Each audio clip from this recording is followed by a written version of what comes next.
Ladies and gentlemen, welcome to the Grapes Grain live tasting live from Manchester. It's me, Tom, and the very capable wine brain that is Baz here to talk to you about some spectacular wines from the Lugana region of Italy. We've got some absolutely outstanding gear for you guys, and we're very excited to try it all with you. I'm not going to lie, we've been looking forward to this tasting for a good old while because there are some real spicy wines on today's lineup. This is a producer spotlight on a producer that we have had on our shelves in Grapes Grain since fucking day dot. To be honest with you, it's been one of our all-time favorites. We've never really delved super deep into just what they do, but that just means that it's overdue. And now we're all primed and prepped and ready. The number of people we got on this tasting lets us know that you guys are excited about this one as well. Ca de Frati, which I'm guessing Ca as in like, that's the Italian for like chateau, isn't it? Car Bianco, yeah. Car whatever. And De Frati, I'm guessing means of the brothers. Did you do any research on that, Barry? Or is this I've got something about where the name comes from. It's named after the actual house of Frati. So that's Frati. That's fucking Italiano for brother, right? I do not know. Okay, so anyway, this is the Ca de Frati producer spotlight. We've got 6 unbelievable wines for you guys tonight. The sun's out, feeling good. Been to the gym, feeling pumped. Right, I've been spreading the wine love. In fact, it's a bunch of people that are on this tasting. The Griersons, namely, who came in and just Rosie. Just Rosie. They were nice. So Baz, you've been knocking about all over the place today, haven't you? Because you've been trying to flog people some horrible natural wine. It's not horrible natural wine. Yeah, we've taken on a new agency from Andalusia. It's very good. Very interesting wine indeed. It's a Spanish wine, of course, but it's from an Austrian producer, and he's imported Austrian vine matter over to South Spain. And some Blaufränkisch and some Zweigelt. Really interesting stuff indeed. And yeah, really. I had a little taste of some of them earlier on. They didn't taste too natty, which, as anyone knows, is high praise from me, to be honest with you. I did try some other natural wine that we had in the Enomatic that Dominic decided to put in the Presswich one, and that was not to your particular taste. Not the to my particular taste, which is a polite way of saying that it tasted like a duck. Okay, it was niet lekker, not good. Didn't enjoy. Anyway, back to tonight's tasting. Well, whilst we got your attention, we've got another tasting coming up on the 12th, which is a California Dreamin' Cali road trip sort of vibe. All your wines from your new job, which we've done an in-store one. There were some standout wines on that were really very good indeed. And we've got a whole new next 2 months worth of tastings that will be going up next week. So if you're interested, get onto that one. And if you're not already, get onto the mailing list so you can get a discount code. And the G2G fam, you guys know what's up. Back to tonight, Baz, talk us through the lineup of these fucking vinos, because we have some wines that have never graced our shelves, proven by the fact that we've just tried the wine number 1, which is the Prato, and there's some residual sugar in there that arguably pushes it to the one that we should try at the end. But we're going to stick with the original. Stick with the line. Let's not complicate things, Tom. I think this wine would do fine as number 1. But yeah, fantastic. Some stuff that I think I've tasted because I've been there. But yeah, it was a bit of a blur. Yes, this is the undercurrent that goes throughout this entire tasting. Is that Barry has been to this? Have you? I did. You've been there, right? Yeah, okay. So he has been there because he's incredibly well traveled and cultured, but he got absolutely fucking blasted with a bunch of hotel staff. But when you were staying at a hotel on the shores of Lake Garda, he's got some nice videos of the waves lapping against the kind of the balcony. Oh, there are some stories. I tell you, amazing. But you got kind of ingratiated with a bunch of Italianos that decided to show you a good old time, and therefore you missed the next 2 days worth of tastings and tainted a relationship with a couple of different winemakers. I vaguely remember being in a reggaeton bar somewhere real late. Real dodgy. I was like, what am I doing here? But yeah, the thing about that trip was, everything, there was a real difference of different wineries that we visited. We did something really sort of like family orientated, and every single winery that we did visit, we were like, we'll buy some of your wines, and the small producers like, yes, please, thank you. Yes, take it. It's €4 for a case because you are here and it's fine. But you get to the UK and it's €400 a case. But there at the thing, they're like, just take it. It's fine. Well, we were late to go to this, so I called up and it's like, oh, we're on our way. It's like, well, then you miss it. And we're like literally like that. It's like, oh my god. But then when we got there, it's like, do you know who we think we are?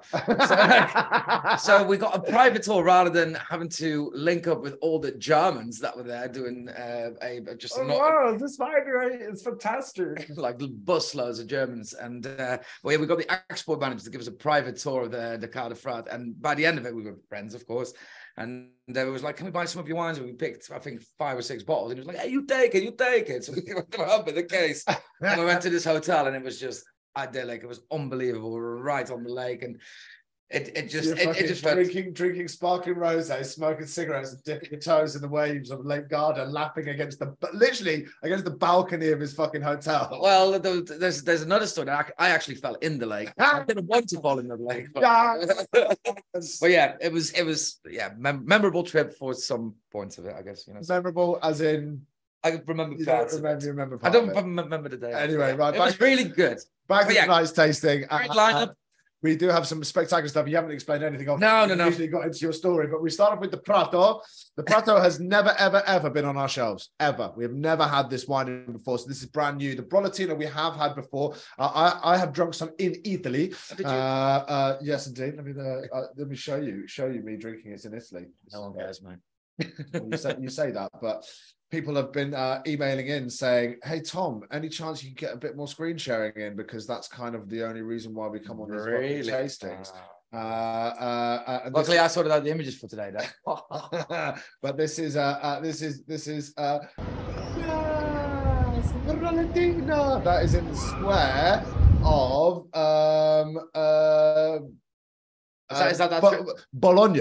Is that trip? Yeah, that's the trip. Was that the last image? I took that back to the hotel room and she split up with me. But I got us wine. At least we can laugh about it now. Eh? I'm not laughing. I am absolutely brutal. Brutal. So Bolotino is something that we have had on the shows before, but not that frequently, because when we compare it to the I Frati, which I guess is their, if not flagship, it's the kind of the most idiosyncratic, most Carte de Frati expression of white. Do you think they're more famous for their white wines than they are for anything else? Because we've got the best rosé that we have ever stocked. Yep. The Roncadone, which is fantastic, and then this Amarone of 110 quid's worth of buy. I think so, because the indigenous variety of the area is Trebbiano, also known as Trebbiano. Is it the same one? In other parts of Italy. Oh, okay, correct. So yeah, I would say that I Frati is, definitely sort of their flagship wine. But you think white wines, because I mean, if you look at, and there'll be some maps coming up later, but it is quite far north when you compare it to, it's far north compared to Tuscany. It's on the same level as Piedmont, which we know produces really quite Alpine wines. Alpine wines is a polite way of describing the abrasive style of wine that comes out of Piedmont. The lake has got a really important role to play. Awesome. Okay, keeps them warmth within the vineyard. So yeah, northern Italy. Therefore, we're leaning into white varietals, but it's still Italy, so it's still able to produce some red wines like the Roncadone. These ones are full of Marzemino, full of Cabernet, full of. It's almost a bit of a riff on the Super Tuscan. There's some Sangiovese in there. Sangio, there we go. Super interesting. That's something that we've done for quite some time. It's a fantastic wine.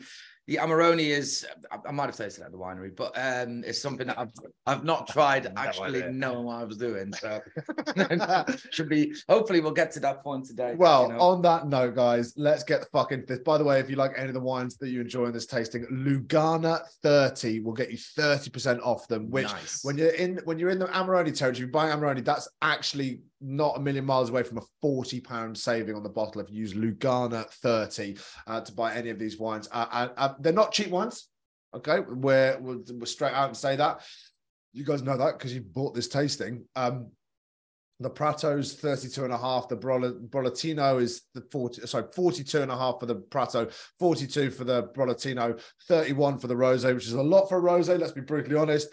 The Ronchadoni's mid-40s. The Amarone is 110, and the Cuvée de Frati, which we'll be trying later on, a Metodo Classico, proper bottle fermented Northern Italian sparkly Barclay.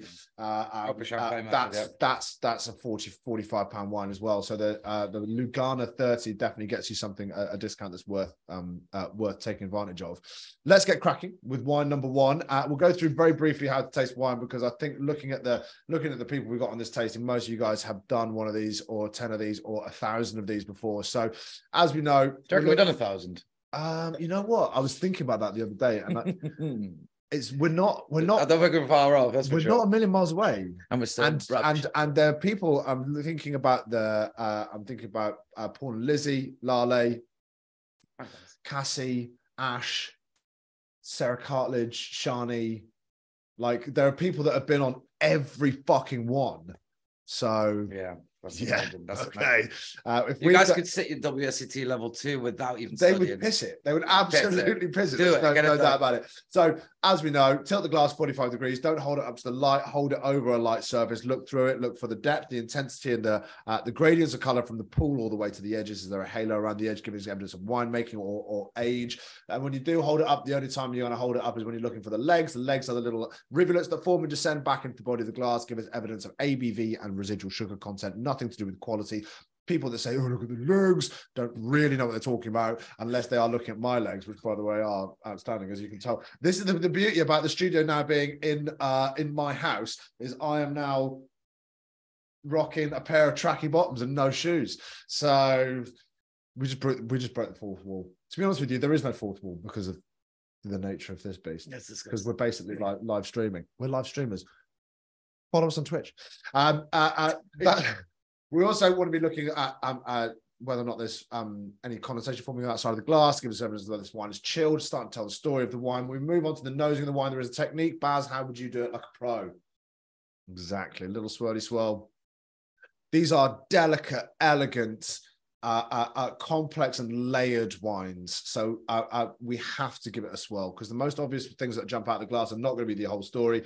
Nose it, take it away, nose it, bring it back again, all that kind of stuff. So you keep smelling different things every single time. Use the chat function. We really want to hear from you. We love hearing from you, and it helps everybody when we do hear from you. So use the chat function either here on Zoom or here on YouTube. Let us know in the comments. Let us know in the chat what it is that you're smelling, because it triggers stuff in lots of other people. Then we move on to the tasting. The tasting is like this. You take a small amount into your mouth. You hold it in your mouth. You let your body temperature do the job of warming that wine up ever so slightly, especially if it's a chilled one. Then you want to suck through an invisible straw. Sound exactly like that. If you don't inhale the wine and cough it over your friends, then you're not doing it properly. But it spreads it around the inside of your mouth. We're looking for three things when you're getting into the tasting: the approach, the mid palate, and the finish. The approach is always acidity. Always acidity. Maybe some residual sugar content with this one in particular. But acidity, whether it's red, white, rosé, sparkling, fortified, Amarone della Valpolicella, Passimento, Passo, whatever fucking thing that they do. You'll explain that later.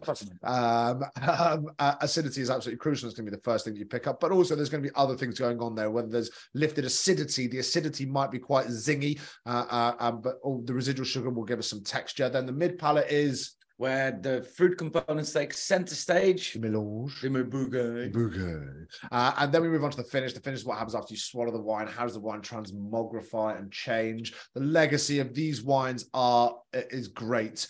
The finish for these are lengthy, complicated, ever-changing, developing, and quite beautiful. And I can't wait to get stuck into it. Man, one of my favorite Italian wineries. Here we go. Cade Frati, producer spotlight. The Cade Frati Prato. Do you know what Prato means? No. Do you? Okay. I think it means it's Italian for Prat. It should be, but let's find out. Put that shit. Hey Siri, pull that shit up, Joel. What does Prato mean in Italian? In Italian, prezzo is. Fuck off, Siri. It's lawn. Lawn, according to lawn. Google Translate. As in mowing the lawn. As in mowing the lawn, like a cut grass. Yeah, I'm not digging it. Okay. Yeah, what we'll do is we'll feed back to the Italians and let them know that they're naming their wines wrong. Correct. Okay, super duper. Right. Let's Dissect this wine for us, boy. Well, immediately it is very white wine looking, as in clear lemon. And that, ladies and gentlemen, is why Barry gets paid the big bucks. But there is a nice sort of like straw color. We've been having light nightmares. One bulb went, and all of a sudden everything was really dark. So it's just come Don't back move. on. Don't move. It's just come back on. So there is a slight hint of like a straw color there. That might be the Chardonnay. That's maybe a little. Yeah, little I mean, inkling of there is Chardonnay. a kind of there's a bit more color to it. It's clear, pale, and lemon, granted, but there's a little sort of a little goldiness to it. Not as much as I think we're Shiny. going to see in the Brolatino for Mm. reasons that you will explain very shortly. I've no Mm. doubt. But there is quite a lot of color going on there. You know what? There is a lot of as well. Legs. The legs are really slow, Right. and that's got to do with some late house. ABV on this one. 14 for this one. 14. Now 14 is high. And do you know why that is? I'm gonna guess it's not the latitude would suggest that that's not necessarily going to be a huge contributing factor. White wine from further south might be a higher ABV because of the ripeness and the sugar buildup. How do you get I'm more ripeness in guessing northern Maybe Italy? a longer hang time. Hey, there he is. Okay. He does pay attention, doesn't he? Yes, longer hang time. So later Fuck you. harvest, which means that there's more sugar buildup, which means you can ferment to a drier wine and more alcohol as well. That's quite interesting. So Mm. late harvest wines that we know and love and enjoy, or wines that use that. I'm thinking FMC has an element of botrytis late harvest sort of vibe to it, That's right. which will give us sort of like nutty orange blossom sort of feeling to it, but not necessarily adding sweetness in the FMC. But having had a little taste of this Aroma. and looking at the legs as they take about 3/4 of an hour to form. Well, right, okay, let's have a nose. There's really one thing that's jumping out at me, and it's not particularly fruits. Go on, you go first. Yeah, I get a bit of almond, marzipan. I like that. For me, it's puffed rice. So there's a green tea that Susie drinks where there's, Puffed rice. but there's like little bits of popped rice kernels within the tea, and that really has got that really lovely nutty aroma. So that's almost echoing the almond that you're saying, but for me, that's a little bit more personal because of something I've experienced. It's so the fruit isn't 1 second. Poppy, shut up. The fruit is it seems like a treated fruit, so like a sort of candied like fruit, or maybe a curd. that. Your favorite thing. I've also made a note of Tropicalia. There's absolutely loads of that. Onken tropical yogurt, our favorite tasting note in the history of white wines. Well, the cepage, as in the blend of this wine, is Turbiana, which is the indigenous variety. Well informed and And cultured. then Chardonnay and Sauvignon Blanc, which are both international varieties. Now, indigenous meaning local to the country where it originates from. International varieties are varieties that usually end up start off in France, but are grown all over the world. So yeah, Is that the thing? Is it starts in France? They all start in France. Yeah, kind of. They- Think of international varieties. Think of one that doesn't start in France. I think you'll struggle. Touriga. That's gone the other direction. Touriga National. Is it international though? I mean, yeah, there's Touriga National all over the place. The one that there's a South African wine that we've now got on the shelves in Rami. By the way, shelves in Rami back full and bursting. Rami is booming. Hashtag Rami recovery. If you head down this weekend, 10% off your total bill. If you say that when ordering, not. I didn't agree to that, but you know. Sad face. Yeah, the Vasco. Is it the Vasco and the Explorers? I should know this is one of my wines. One of your yeah. Morgan Road wines. Yeah, I think that's a Touriga National. So I'm going to say it is an international variety. I'm gonna check up on Google. Okay, right. Well, the rest of us are going to get into having a little taste of this wine. So immediately, I mean, that clear pale is kind of, it has an extra layer to it because it's quite thick. It's quite sensuous and unguent is a good word for it. It's sticky and thicky and having tasted this earlier on, it's going to coat your mouth. Sticky icky. Sticky icky. Ooh-wee. Right, let's have a go. Salute. How's John here? Cheers, guys. Wine number 1, the Prato.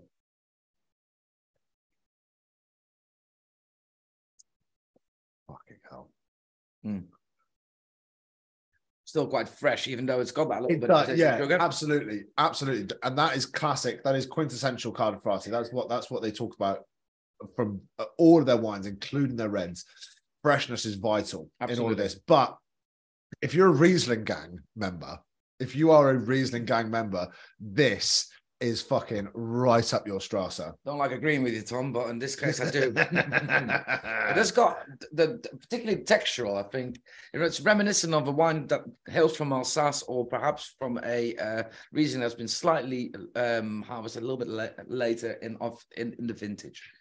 Yeah, beautiful wine. There's also a real nice touch of minerality there. Yeah, Got definitely. a little bit of that sort of like slatiness on the finish of the wine. Can't agree more. Now, when I go back to nosing it, there's like maybe a little bit of a peach aroma that's developed there as well. Well done, Tom. Oh, okay. What are you doing? I'm just there so I can see all the comments on. Oh, okay.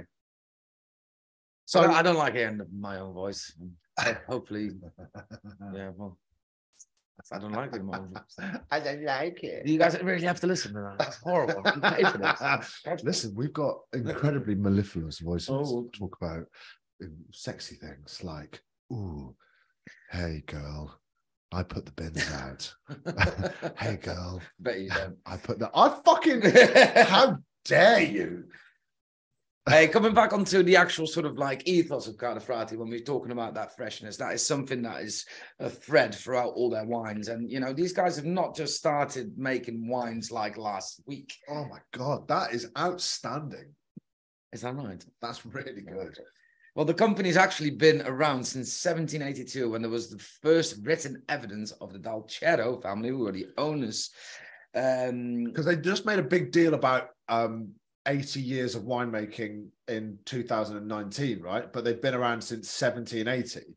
Well, it was confirmed by a document that refers to a house with a cellar located in Lugana in the Sirmium district, which is Sirmione district, known as the place of the friars. Tom, what is a friar? It's a frère. Oh, is it like an air fryer? No. I've got one. I've got one as well. Oh, okay. Don't use it. I do. Well, well, What's there you a go. There you go. friars? No, Well, it's spelled Friars. Yeah, but have you heard of Friar Tuck? No. Like in Robin Hood. So friar was, I think, a level down from a monk. So a monk was like, as in like les frères de Benedictine. So frati, frère, brothers, Cardiff Frati, the house of the house friars. of the That's what it means. There we go. There you go. Boom. So it's got some monkey business. Do you like that? Monkey business. As in, it's a monk. It's my second language as well. He didn't even get it first time. That was outstanding. Thank you. That was outstanding. That we're clipping that and putting that on socials because that was worth it, mate. But I'm yeah, not gonna lie. Guys, come on, like this. You know. Send us through some praise for that bullshit. But they're situated on the southern shores of Lake Garda, and it's owned by the Dalcero family. They transformed this Italian estate into a modern winery. It's like sort of like a monastery, which they've completely expanded. Back in 87, they only had 12 hectares of vineyard. In 2008, it was recorded they've expanded to 200 hectares. That was something that we put in. Yeah. I put in the initial chat because that rate of expansion, with that speed of expansion, and to that kind of size, is normally associated with the dip in quality. Do these guys knock out any kind of entry level shit? Because I'll be honest with you, no, they don't. Right? No, like do they flog off substandard grapes? I guess they must do. There's no way that they're going to waste it. But everything that comes out with Cardiff Frati is top tier gear. Well, the reason why they've got so many hectares of vineyards and what they do with it, the cheese is the Baron Bygone. If you're going to go for it, creamy boy. The increase in quality has actually been matched with an increase in quality as well. So quantity and quality both gone up. The reason there's a sort of secret behind that is that planting density. So they plant the vines actually quite closely together, which means that the vines will start competing for the nutrients that are in the soil, which means that they will produce less bunches of grapes on the vine. And what we know is if the vine is struggling, yeah, it's good, right? Yeah, go on then. It produces more concentrated flavor. Fucking Uber home, by the way. Yeah, because we're drinking all of this shit. Either that or I've got a spare room. So it's already fully parked. I think an Uber is the one.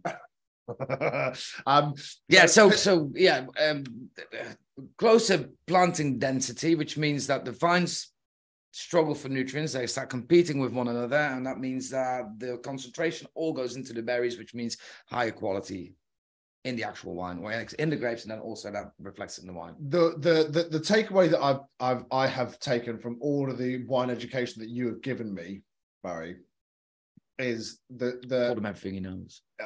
That's not an exaggeration. Actually, it's entirely true. Is the more you fuck with wines and you more you make their life a nightmare, the better the wine is. It's like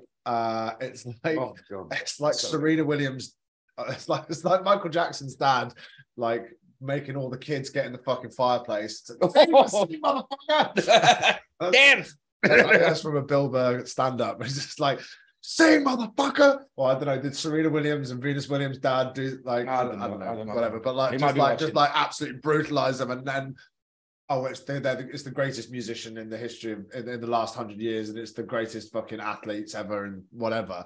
Like you no pain, no gain. If you give them a fucking rough time, pressure makes diamonds. Okay. Right. Okay. So there you go. I will make sure I will relay that to my children. Yeah, exactly. As you're fucking standing over them, red face, going, "Fucking do press ups. Gotta do more." But yeah, the more you fuck with vines and make their life a nightmare, the better the wine is going to be. So by planting them densely, the vines are like, this is bullshit, man. I'm struggling for sun. I'm struggling for nutrients from the ground. I'm struggling for everything. I'm struggling for water. This is fucked. Like, what's wrong with you? And you're like, shit, man. You produce that grapes. Make some wine. Some interesting taste notes coming through. Pete says it's a wine you want to give a good tonguing to, which means that we won't be saying any more of Pete's tasting notes because that was a little bit fruity. Lee says like a Chardonnay dessert wine, pear and honey, mega. Love it. Couldn't agree more. Love it. That's pretty good. That's pretty fucking good. I've got the official tasting notes. So coming directly from their website. Lively aromatic quality on the nose with hints of tropicalia. I made Whoa. And great minerality. That wasn't on the fucking website. Tropicalia was your word. Well, it says tropical fruit, so I changed it to tropicalia. Tropicalia. It is a real word. So before we go any further, I just want to show you guys what we're dealing with here. So yeah, here we go. We're up here in Verona, or rather, we're in Lugano, which is in between Verona and what's this region called? Asti.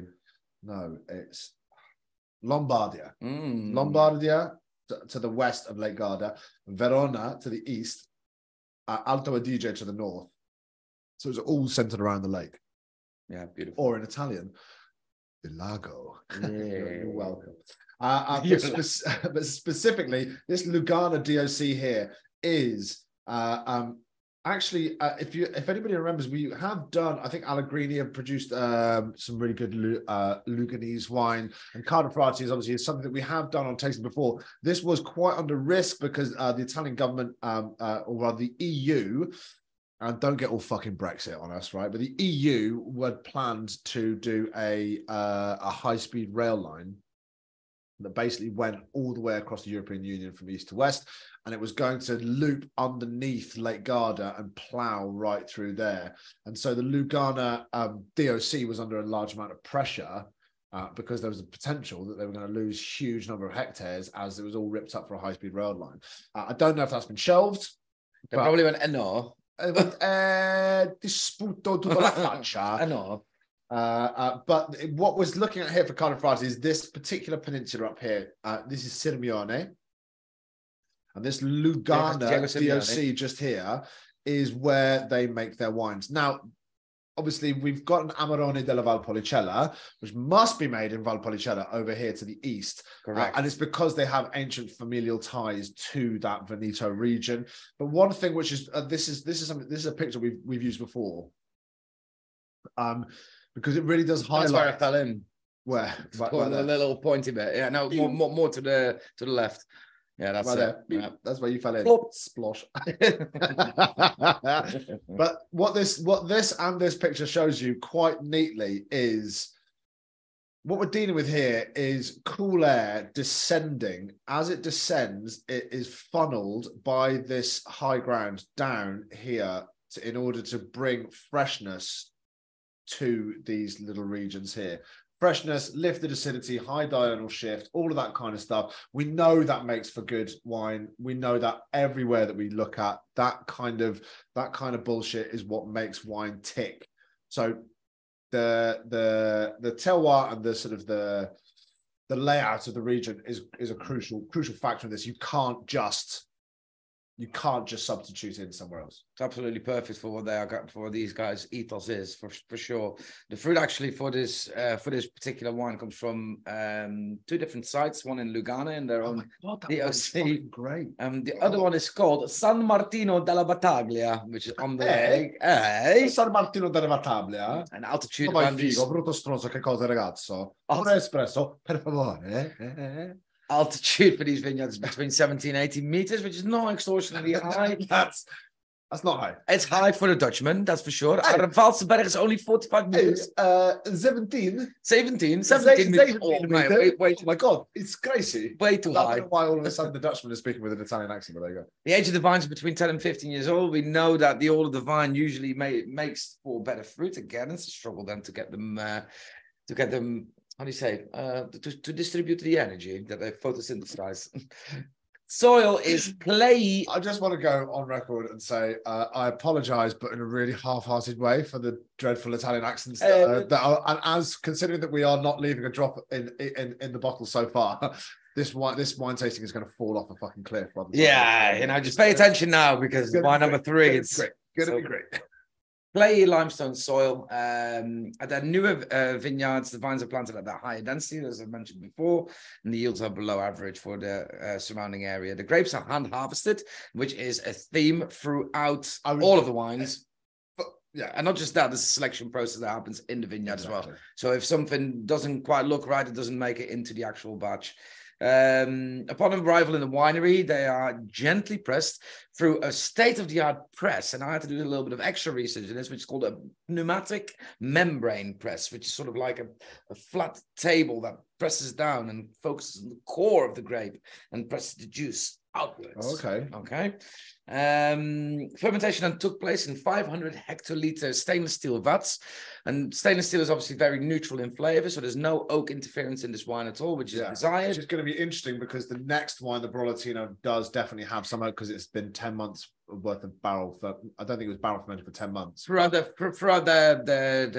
lighter colored wines, so the rosé, the sparkling, and the whites, there's hardly any oak interference whatsoever. So keeping the variety, so letting the varietals speak for themselves, which kind of is an indicator that the quality of the fruit that comes from these vineyards is of high quality. So there's nothing needed to mask the impurities of flavor in the juice. Like winemaking, we so often, and I think rightfully regard as like an incredible expression of skill and talent, but there's no doubt that sometimes it's used to mask some standard fruits, right? Exactly. But like I say this quite frequently.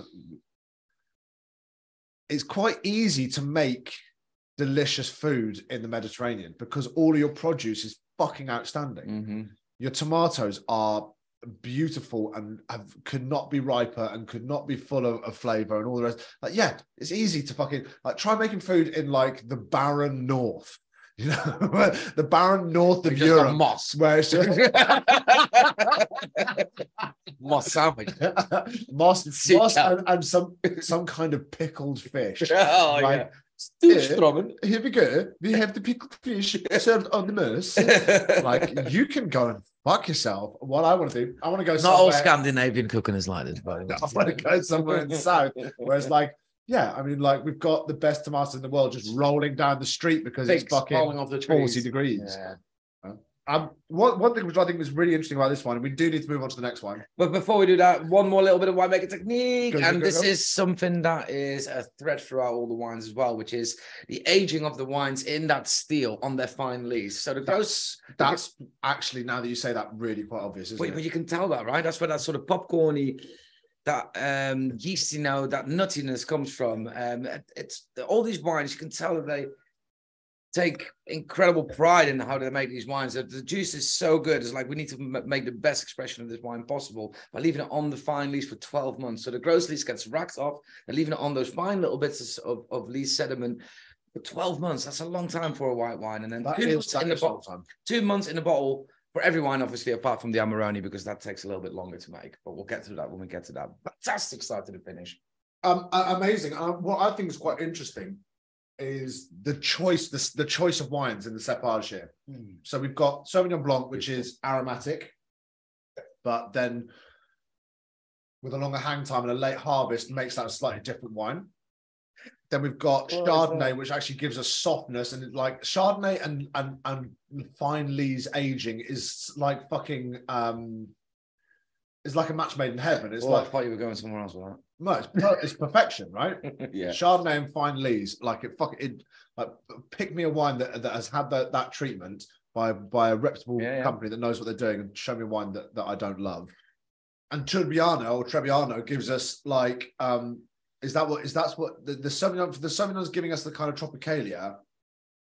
What's the Trebbiano giving us? Well, there's a nice little segue because I've just pulled that up. So the aroma of Sauvignon Blanc, so the aromas you get is from the Sauvignon Blanc, the softness from the Chardonnay, and the subtlety from Trebbiano. Remember when I said last week that I bought a bottle of fake Cadafrati from Lidl? Yeah. It looks exactly the same. So I was like, wow, this, and it was like $5.99. It's like, right. I dropped that bottle in my kitchen, or it fell out of the fridge, smashed. I went to go and get one again. It's like, I've got to try it. It's Bopio. It's not good at all. No, it's not Ifrati. I was hoping on something really amazing, but yeah, it's not. Well, that's it. Cadafrati have taken all all the best fucking fruit to knock out their wine. So let's move on now to wine number 2. Wine number 2 is the Cadafrati Broletino. It's interesting because the Prato has the name Vino Bianco. The Rosa de Frati has a Vino Rosato, and the Roncidone has Vino Rosso, but the Broletino just has Lugano as its kind of like defining thing. It's definitely Vino Bianco. Is this single varietal? It is 100% Turbiana. Right. So now we're into variety. This is the cleanest. Ifrati is maybe the cleanest because this has had some other winemaking, but this is the most representative. That's why they call it Lugano, because this is a Luganese wine. Absolutely, 100% indigenous wine. But this is so what they're doing, or what they're trying to achieve for this wine, in my opinion, is trying to like a bit like the La Rocca with the humble Garganega grape variety. See what you can do with it by giving it a little bit of extra treatment in the winery. Let's dive right into it. It's bullshit fucking table wine, and they're like, hold my pint, and rather than like hold my ISO glass. Let's fucking boogie. It's worth pointing out, single vineyard. Yeah, single vineyard comes from one particular plot, and this is from their own estate wine, their own estate vineyards. So the original guys are like, we fucking look after you on these tastings, but you pay for it, like, so technically you look after us, but But these are from their OG planters in 1971. So right, so these are older vines, single vineyard. Right, let's go. Let's go. I'm jumping ahead. I'm already smelling it. So let's have a little look at the wine. So similar, but maybe slightly more muted color. I was going to say that, definitely less more of a coloration in the glass. So it's a little bit more translucent. Yeah, indeed. But that's quite normal for Turbiana. It usually produces. Sauvignon Blanc isn't a massively colourful. Chardonnay is though, but Chardonnay is. Yeah, in this case, I don't know. Chardonnay isn't, but it's more yellow. Lees aging is what has given the Prato that much more colour. This has got a similar amount of time on the lees. It's definitely varietal expressive. Yeah. So Turbiano is giving us this kind of much more much paler. Super clear, super sort of like brilliant, as we say it, like in Dutch. In Nederland, we say brilliant, nice and shiny, like there's a like nice sort of like shiny. You know what I mean? It's like a shimmer to it. A shimmer. Best Disney film since Lion King. Which one? Moana.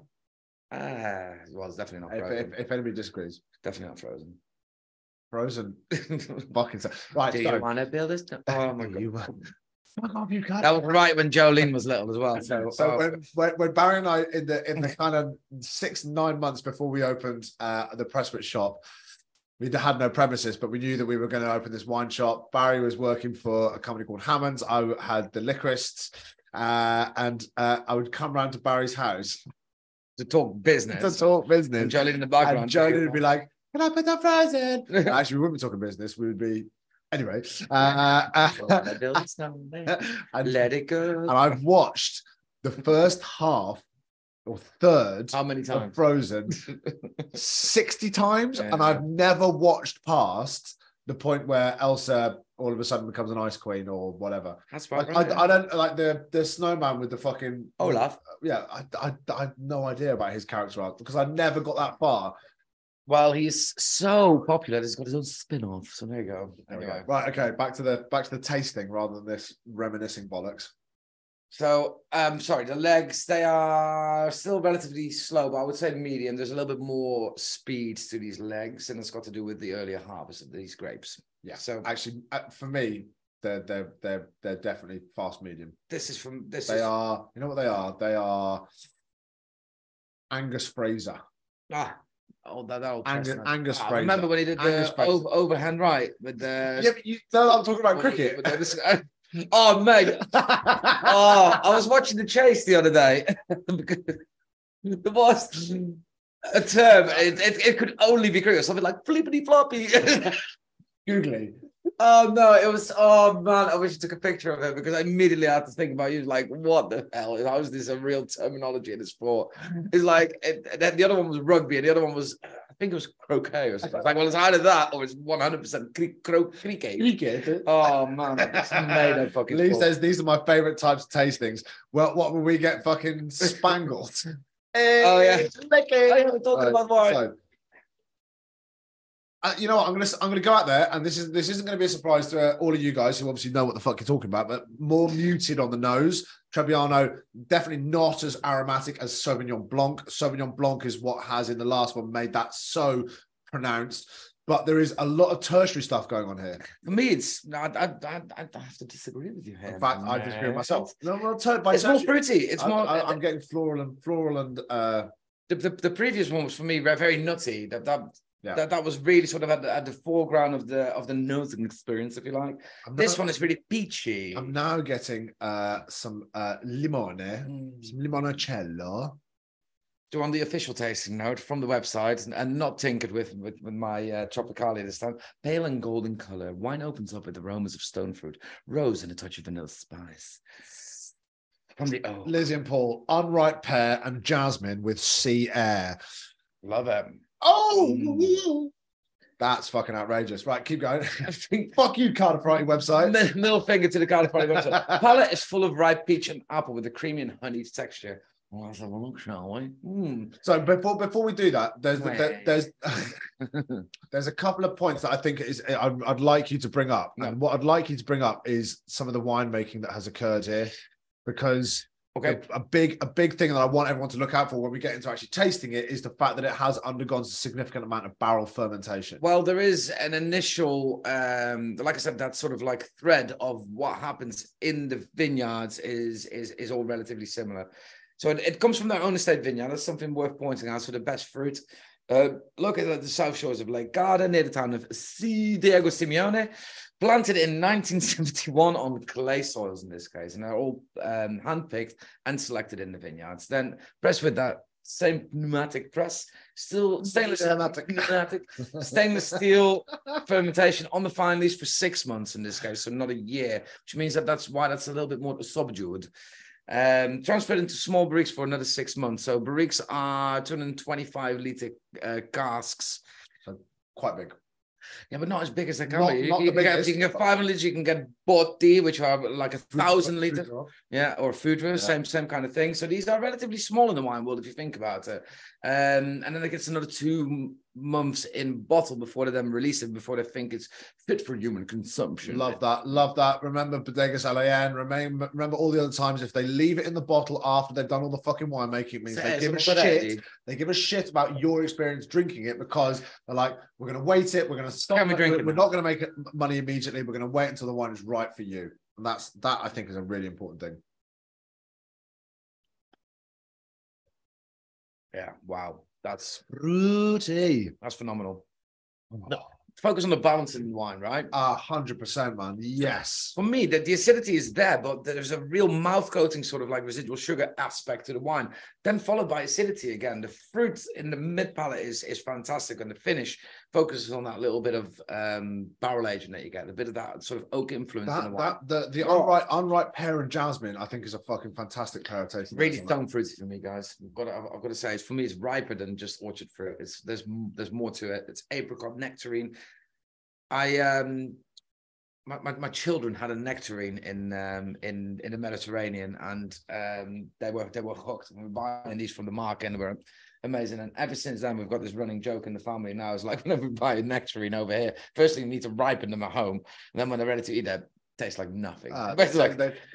That's what I mean. They are chasing the perfect nectarine. It's fucking pure easy to make dead good food when you're in the Mediterranean, because everything is picked over there. It's like unbelievably fucking fresh. It's got all of the conditions that you need, all the rest of ripeness. That's the key word. Yeah. Ripeness in the fruit and the vegetables. It hasn't been ripened in some Dutch wind tunnel. and listen, right? The Dutch are feeding the entire fucking to be self-sustainable. Yeah, but the Dutch are feeding the developed world, like especially in Europe. So much stuff that we get comes from Holland and comes from the greenhouses and all that kind of stuff. Like, it's unbelievable what like weed, like like what the Dutch are actually knocking out is quite incredible. Really strong stuff. If it's fucking under the sun in fucking, if it's under the sun in you're strong. If it's under the sun in the Mediterranean, yeah, it's like you make a peach salad in the Mediterranean. With peach and Parma ham, yeah, it's going to taste fucking blinding because the peaches it's making a comeback. Don't call it a comeback. Talking about deviled eggs in a minute. On Kraft mac and cheese. Oh man, there's some really good like things I see on Facebook, like actual cookbooks from that era. There's some really like jellied lettuce and shit. Right. So really bad. So how was that food? I've got there's a book called Pineapple. Right? And it's about the history of the pineapple, and it's like everything that fucking like all the stuff that I'm fascinated about. So like the age of discovery, and sailors heading out to the new world, bringing back pineapples, and why it sits where it does, and why it's as important as it is, and etc., and how fucking chintzy. Like, but then in the 70s, where all of a sudden canned pineapple became a thing, right? In the 50s, 60s, and 70s, canned pineapple became a thing, especially out of Hawaii, and everybody started using it. Grab that over there. Oh, you picked up late. It's not a real pineapple. And so everybody started. There's going to be some changes coming up to the studio, and namely that this is going to move up here. We're going to get a thing there, and it's just going to have a load of pineapples. Pineapple. That's not important to the story, but. It's already standing into chaos. But using fucking gelatine to make like pineapple jellies, but like are flavored with anything other than, it's just mad. The 70s in particular, racism and jellies. That's what the 70s was. What a time to be alive. Luckily, I was born in the Eritreans. Anyway. Yeah, indeed. So, Days of Grape, Touriana, fully ripe grapes harvested around mid-October, highly productive, giving us great structure, great capacity for aging as well. Though the idea that we're going to buy this wine and age it is mental. Peaches, yellow apples, rose petals, and fresh balsamic notes is one thing. Oh, I'm not necessarily getting that on the nose. But my glass is empty. Maybe I should fix that. Hey, right. Go on then. Let's have a little looky look, guys, at a little video. A little video just here. Ah, this is delicious, isn't it? Oh, I love Califrato.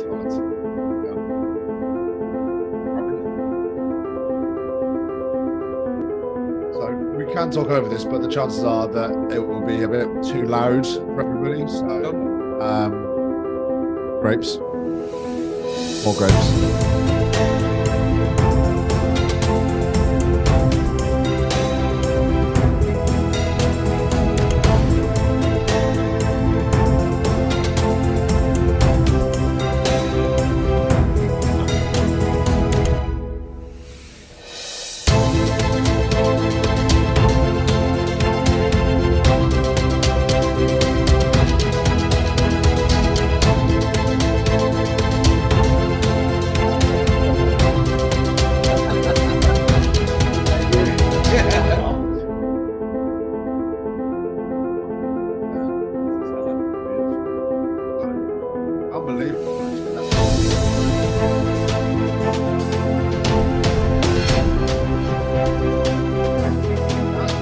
close it is to the lake.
See that? That was the sparkling. That was the Fizzy sparkling rosé. rosé, and the sparkling rosé. Oh Jesus Christ! What the fuck is going on here?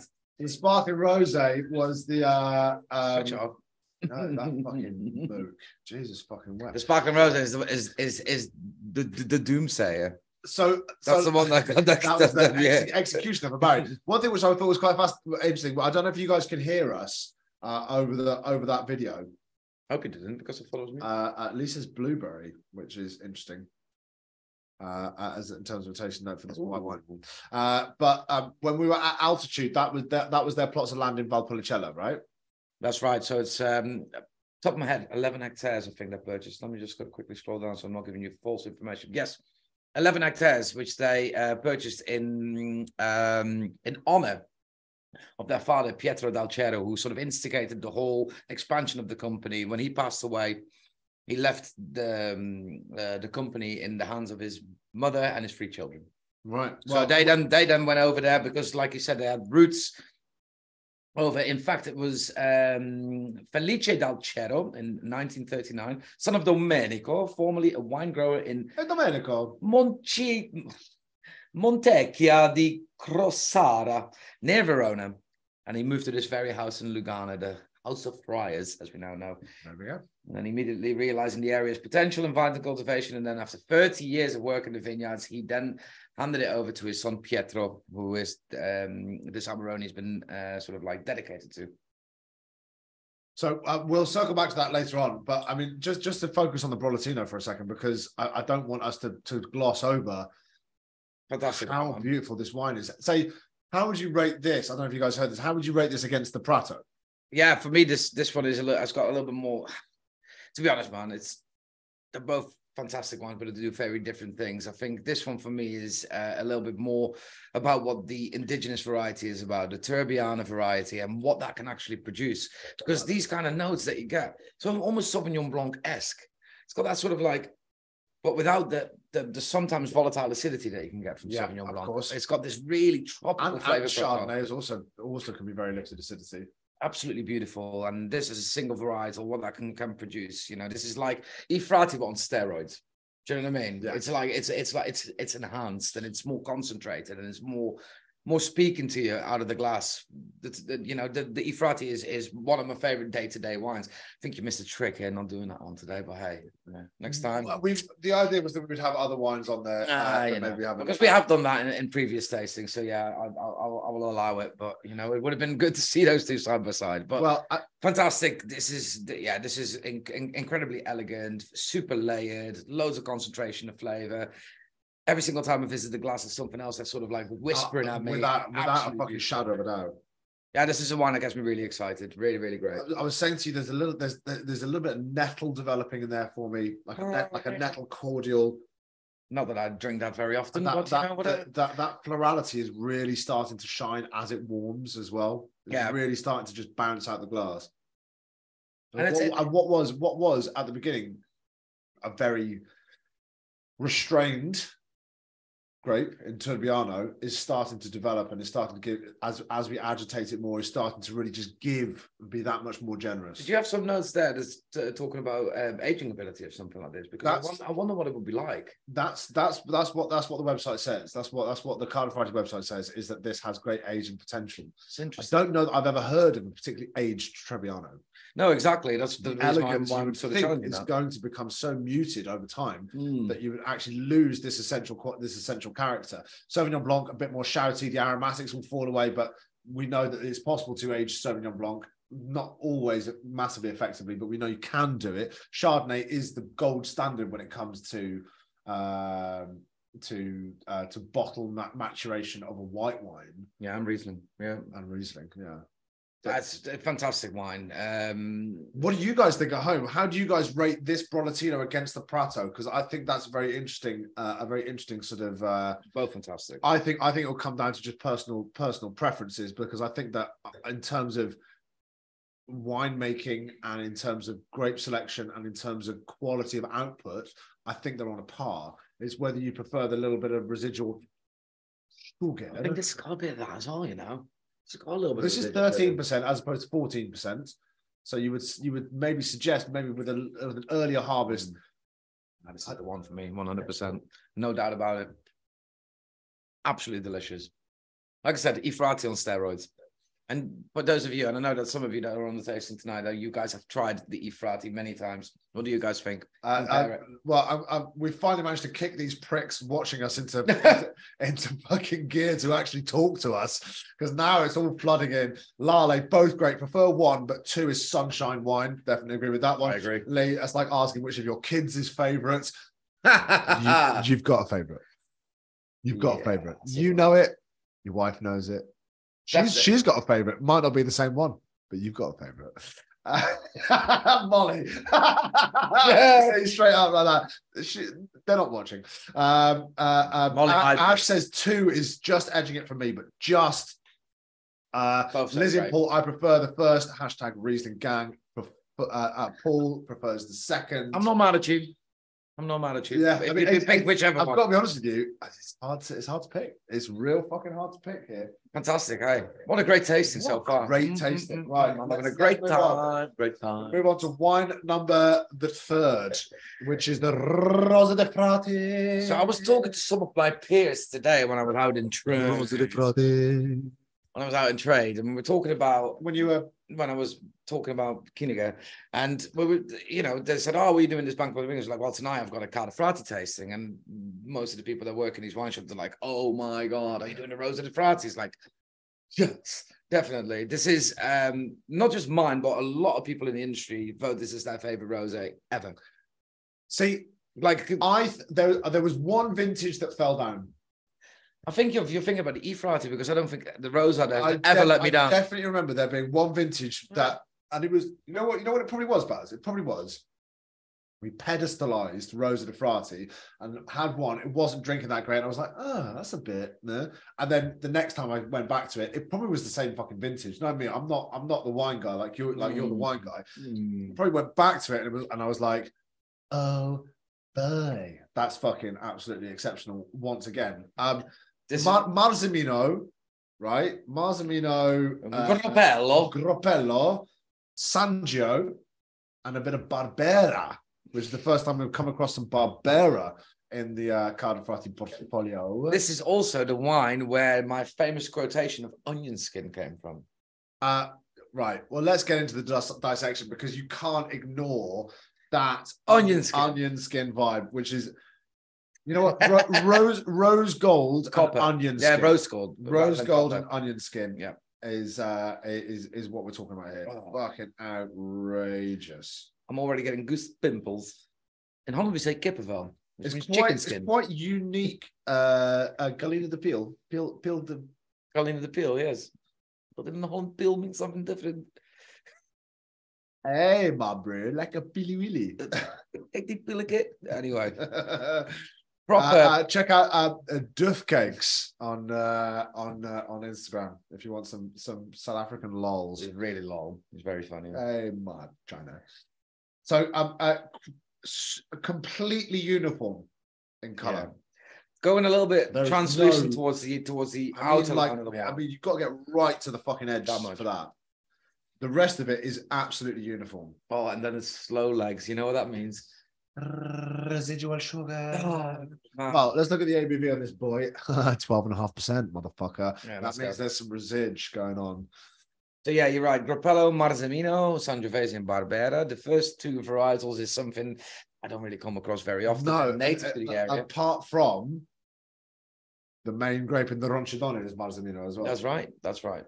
The fruit for this wine is sourced from 2 vineyards, and one of them is their estate vineyards as well. So they've actually planted some red varietals on there as well, I'd like to think.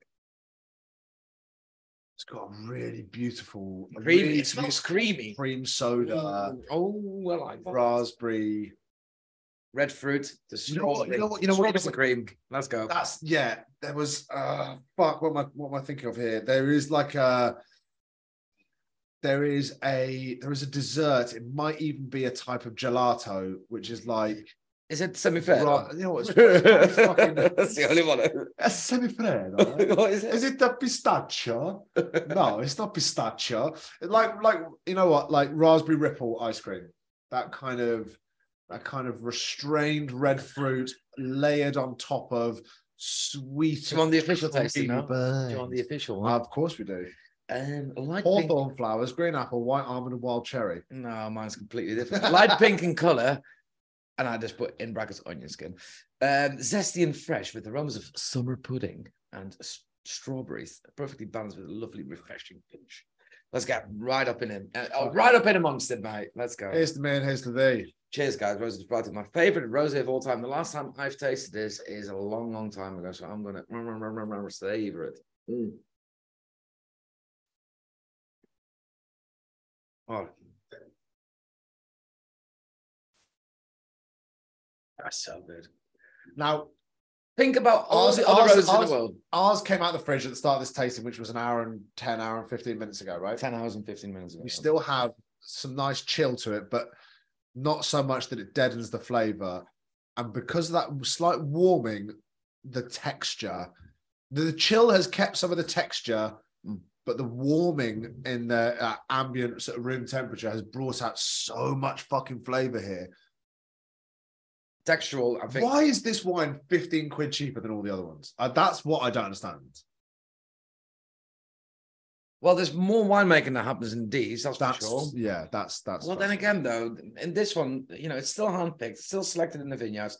In this case, they're de-stemming. So I remember, I'll just say, like, it was like sort of like a core memory when I was there. Remember the de-stemming machines, they're sort of like doing their work because it's something I'd never seen up close before. I remember the fruit going in because we were right there during harvest, so they were loving it. Visitors during harvest, Like, great. Fuck And I off. was like, what are you doing here? It's a busy time of the year. But, you know, we saw the actual de-stemmers working their magic, and that was particularly for this wine, and obviously red fruit dominated. De-stemmed, lightly pressed, short maceration on the skin, 3 to 6 hours, then fermented in still and aged on the vine leaves for 6 months. So there's still almost a year of winemaking that goes into making a bottle of this. Think about any other rosé wine that you know and that you drink, right? So it will be something either from the Provence, maybe something like sort of like blush kind of vibe.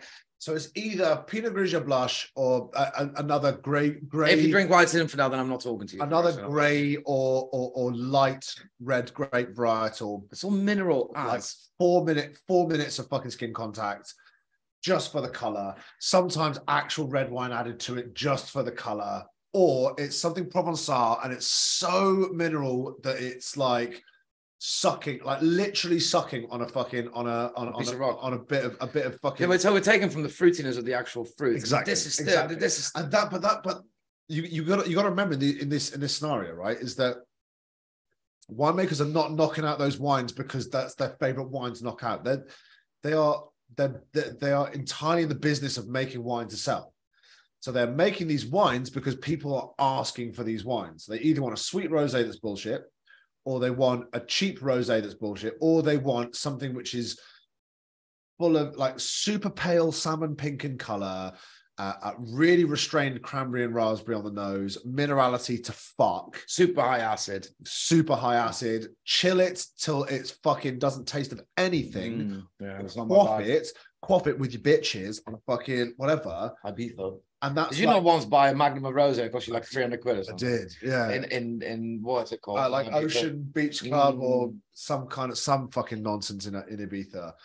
Was it Whisper an Angel? It wasn't, but even if it had, well even if it had been, who would have known or given? I think Whisper an Angel probably would have been like 4 times the price. Yeah, because everyone was like, "Oh, it's fucking Whisper an Angel, man." Do you know what I mean? Got to go on Instagram. And it was, you know what? It was great because it was so cold, and you're just drinking this wine that is just refrescamente. You just drink. Straight for the ecstasy. Yeah, exactly. Right? I mean, like, sorry, he's got straight for the ecstasy, did it? It went really great with. Yeah. Okay. Anyway, moving on. Just like that. Drinking a glass of it like that. Like by the fucking. But that's but. Bit of residual sugar. I do think it's interesting that rosé champagne is that much more expensive because they produce so much white blanc champagne, right? But rosé wine is perceived as being massively inferior. So rosé champagne is massively more expensive because it's supply and demand. There isn't that much of it made. And therefore, it has a prestige attached to that has nothing to do with quality and everything to do with it's hard to get. But rosé is like the ginger stepchild. It's like, fucking forget about it. It's just an afterthought. We'll knock out some rosé for summertime. The reason why we love this wine is because it's not that. It's an outstanding fucking wine that happens to be rosé. It's when I think of Califate, I think of this wine. Really? Yeah, it is. Really? Yeah, for me, for some reason, it's just because this rosé is so superior to any other rosé I've ever tried personally. So for me, when I think of this house, when I think of this producer, I think of their Rosa di Frati, and this vintage is outstanding. I think we probably think about it. You know what I mean? You know, it's like it is actually a standout rosé, and that is almost unique in and of itself. You know, like we and you guys have been so lucky. We tried some unbelievable wines from all over the place, but there is one rosé which stands out, and it's this one. This and Gassier. Yeah, but it doesn't get anywhere near this though. But for a Provence, but Gassier's Provençal sucking on a granite. It's got a bit more flavour, but you know we can agree to disagree. But yeah, this is if you guys are in Rami, you can head to Grind and Tamp. And they've got Esprit de Gassier on by the Esprit is nice. The Esprit de Gassier. Padomois is very classic. Different vibes, but the Esprit de Gassier, you can get it at Grind and Tamp in Ramsbottom, just next door to our Ramsbottom shop. Check it. A little bit about the actual vineyards. So the fruit is sourced from 2 different vineyards, one of them being their estate vineyards in Diego Simeone and the La Tour in Desenzano. Love it. Yeah, thank you. It's also a mixture of chalky clay, sand, and limestone, so that minerality reflects on the finish. Handpicked, selected in vineyards. It reflects, but it doesn't dominate. No, it's there, but it's not like a Provence. It's like rocks. Yeah, exactly. When Dwayne Rock Johnson, Mandarin still aged on the fine leash for 6 months, 2 months in bottle before it's released, like everything else. Pete says Amy says blackcurrant apple skin, which is quite interesting because that's obviously reflecting a little bit of that tannin. Okay. Gooseberry and peach. And Lee and Rosie have dropped in some great fruity vibes, which I definitely agree with. Like sort of pink, maybe more like you can get those the red grapefruits. And like not the pink ones, you mean? No, is that the same thing? It's like is that a sweeter version of a grapefruit? Why? Yeah, you know, if you go grapefruit, you go full on in it. Pink grapefruit, let's go. Yeah, delicious, man. You know, and you know, I'll echo it again. It's probably one of my. I struggle to think of a rosé that beats this one flavor wise. Should we have a little look at some delicious picks from the Cardifrati gallery? Yeah. So this is it's a bit more kind of like and actually people can hear us over this. So this is quite close together. These vines right here. These are the ones that I'm from just looking at it. It looks like I stood in those vineyards. So this is right outside. Did, sort of like, did you stand or did you lie down on the no, grass? no, and the winery was fine. It was after. I got to the hotel and we got a fucking And party. you got fucking Go down. let's go. So there is this tower is absolutely stunning. Not seen it. Never seen it before. But there's a lot of grass, which again it tells us a lot about the fact that That's a green area. this is a verdant part of Italy. This isn't Puglia or Basilicata or Sicily. Plenty of rainfall. Yeah. And that's why those sandy soils, which you sort of like hear about in every single expression, is quite important because you get good drainage. Sand obviously gives you fast drainage. Yeah, exactly. Clay would give you slow drainage, right? There's a little bit of both here, but you know, there's obviously different layers of soil. Here we see some of the images of the actual monastery. Oh, hang on. Beautiful. In Nome Filii Spiritus Sancti. Oh, it's the playlist that you put in. Oh yeah, head Yeah. to the. I'm never making a playlist again because it gets mentioned. Like put hours into that. Hours. For fucking clarity, I don't think any of these. I don't think head to the Cardiff Writing website. You can see more on their gallery. Loads of really beautiful stuff on there. And just for clarity for you guys, Barry made that playlist in 6 minutes. Doesn't matter. I still made it. 6 minutes. 6 minutes of my time, starting at 7:45. and none of you put it on. Guaranteed. Why do I even bother? Some real bangers on there. When the moon hits your It eye. gets me in the mood though. It's like when I sit there, it's like, oh, this is great. Oh, this is great. Anyway. Right. Okay. Did you, is this gonna. Right. I don't want to breeze past this. I'm conscious that we're an hour and 20 minutes into tasting. Yeah, I'm conscious that go. we're also battered. And I don't want to lose our beautiful viewers, but I don't want to skim over this rosé because I've got to be This honest. immediately comes into my top two. Immediately into your top two? Immediately. For what we've tasted so far. Immediately. It's just something about it. It's just something that, you know, even when I taste it, when I close my eyes, I taste it, it takes me places. I've been there, you know. It's fresh, it's energetic, it's vibrant, it's got lovely, lovely texture, a little bit of residue. There's a little bit of residue in there. There's no doubt about it. For sure. That's how we're getting that texture and that lovely little dopaminergic kind of feeling fucking good. I mean, I would also say this goes into my top two, but we've only tasted 3 wines. That's not actually that means big. one of those amazing wines that we tasted first has to drop off it. That's true. It might even be my favorite so far. Yeah, controversial. I think Okay, it is. let's see how. It's gorgeous. What a wine! Absolutely sensational. Yeah, it's for me. It's just because it's got that sort of like, you know, that wine takes me places. It's been by my side through tough times. Very tough times. Let's be honest. Gorgeous.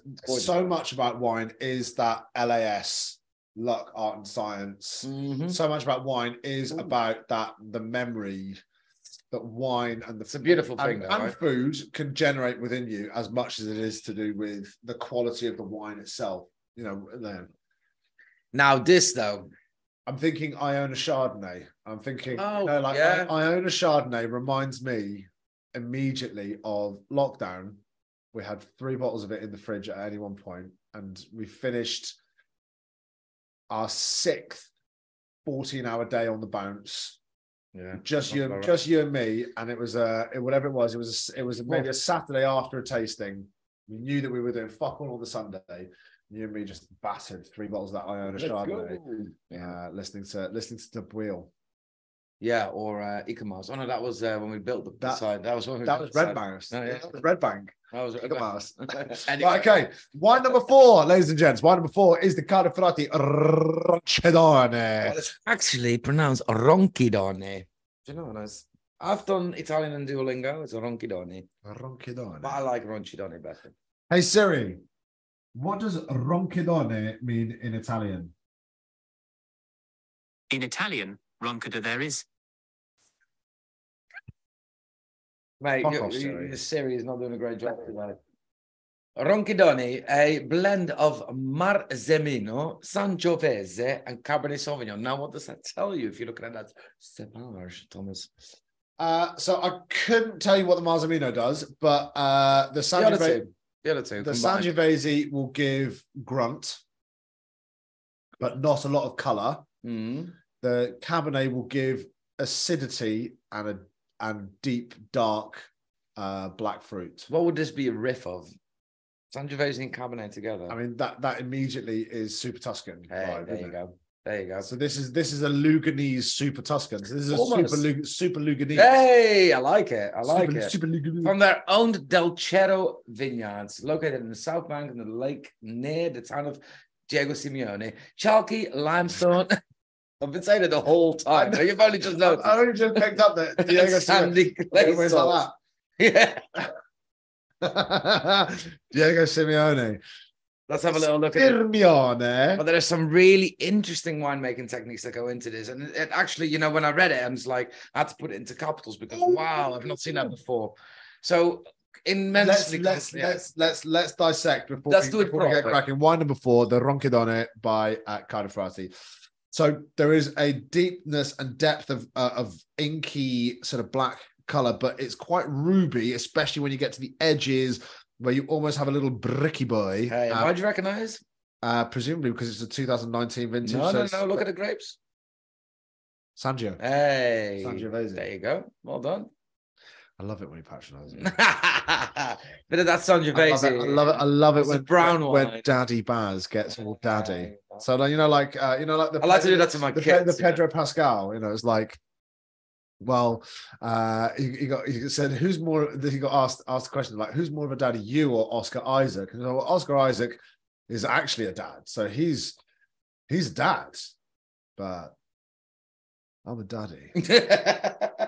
Right. I don't know what the reference is, but I like it. Other people do, and that's enough. Is it because I don't watch modern shit? Whatever. Anyway, there is that sort of like brownish color, and that is arguably Sangiovese, because Sangiovese is a famous wine made in Brunello di Montalcino. Oh, Brun meaning brown. Oh. You've been there. Is it good?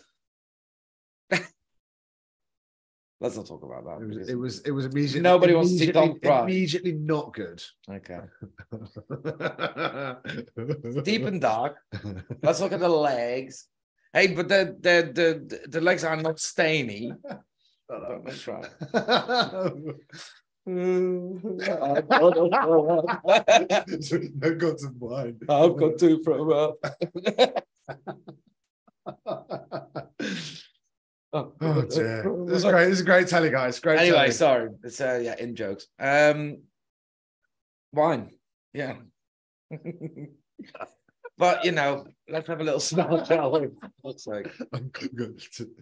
But look at the legs, they are relatively slow, medium to slow. 14% ABV. So this is the same ABV as the Prato. Here we are. However, this is right slap bang in the middle of what you would consider to be fairly middling normal ABV for a red. Is it all? 14% for a white wine is high. I'd say 14% is middling for a red. For a red. I would say 13 is middling. Because you I cannot tell you. How about you leave the how expertise to me? How many times have you How tried about you leave your opinions, a Steve? 12% red wine? Dolcetto, Beaujolais, Pinot Noir from Cool Climate. I can go on. Lale Anyway. says we love your in-jokes, especially the more you drink. This isn't even wine. This is all a show. This is all performative. We're just doing this because we are auteurs, actors. We are taking on the character of Bouquet is sensational. This wine. Take it away. What can you smell, please? There's a smokiness, which is why we paired this with smoky cheese. Smoky Lincolnshire poacher cheese. Right. There is a smokiness to it. That Cabernet is just there, like sort of just like like the meme of the black guy in the yellow suit leaning around. Oh yeah. Leaning around the tree like that. Yeah. That's what the Cabernet is doing right here. Like that. Hey, what's up? Don't forget me. I'm bringing some booze and some black fruit. Black fruits, definitely. Lale says definitely like smoked cheese. Oh, it's almost like we planned it. There is and I don't like calling a wine jammy, but there is that sort of like sweet, which you wouldn't necessarily expect considering the northerly latitudes in Italian vibes anyway. But there is a hint of a savory characteristic. Herbally as well. There's like it's fucking really complex. What's going on, isn't it? There's the booze is actually more pronounced on the nose of this. Can we try? Oh, that was genteel, wasn't it? I feel like for a red we need to. Oh, mate, can you imagine that was smashed? That was close as well. Cheers, everybody. Enjoy. Number 4. Tips, mein alter Junge.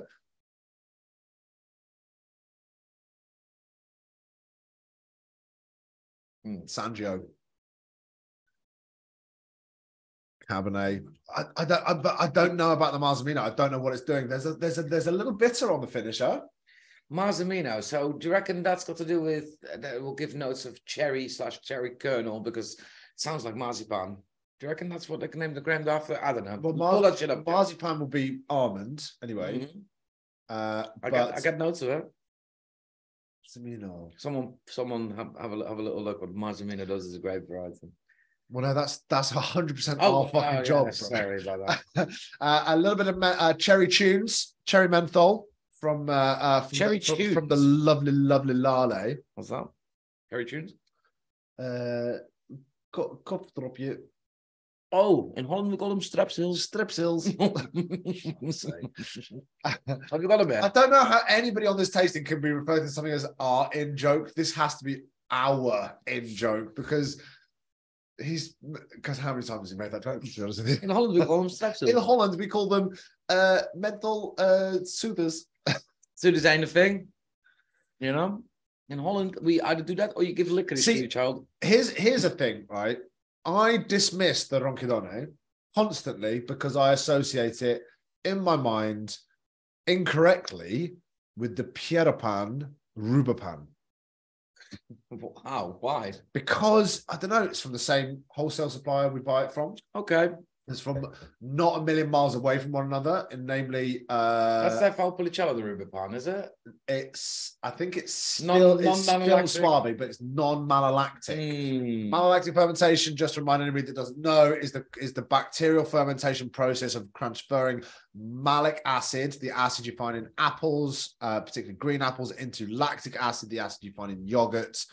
That process is a deliberate choice by winemakers, often stopped in white wines, almost never stopped in red wines. And the Andrea Pieropan decided, well, we're going to stop this in this Valpolicella Rubapan. And I despised it as a direct consequence of that because I just didn't enjoy that. And so in my mind, it's subconscious. I can go, oh, the Ronchidone is like that. But it's fucking not. It's okay, really let me paint another picture then. Think of Sandraja. Think of wines from Bulgaria that you've tried. Yeah. And then link them together because that's what it's more about, don't you think? And Tuscan Reds are fucking are our jam, let's be honest. It's more ripe though than a Sangiovese. It's less earthy, and that's really what the Cabernet and perhaps that Marzamino does to the actual blend. It's more fleshy, it's more full-bodied. There's You talk about the winemaking, and I'm going to look up Marzamino. Well, hand-harvested and carefully selected in the actual vineyards, and a prolonged maceration. And this is something that really piqued my interest. So the prolonged maceration in still is 8 months. Here's the kicker: before fermentation. Tom, say that again. They leave the wines to macerate together pre-fermentation for 8 months before anything happens. So this is in a cold room for 8 months because they want to post-harvest before pressing.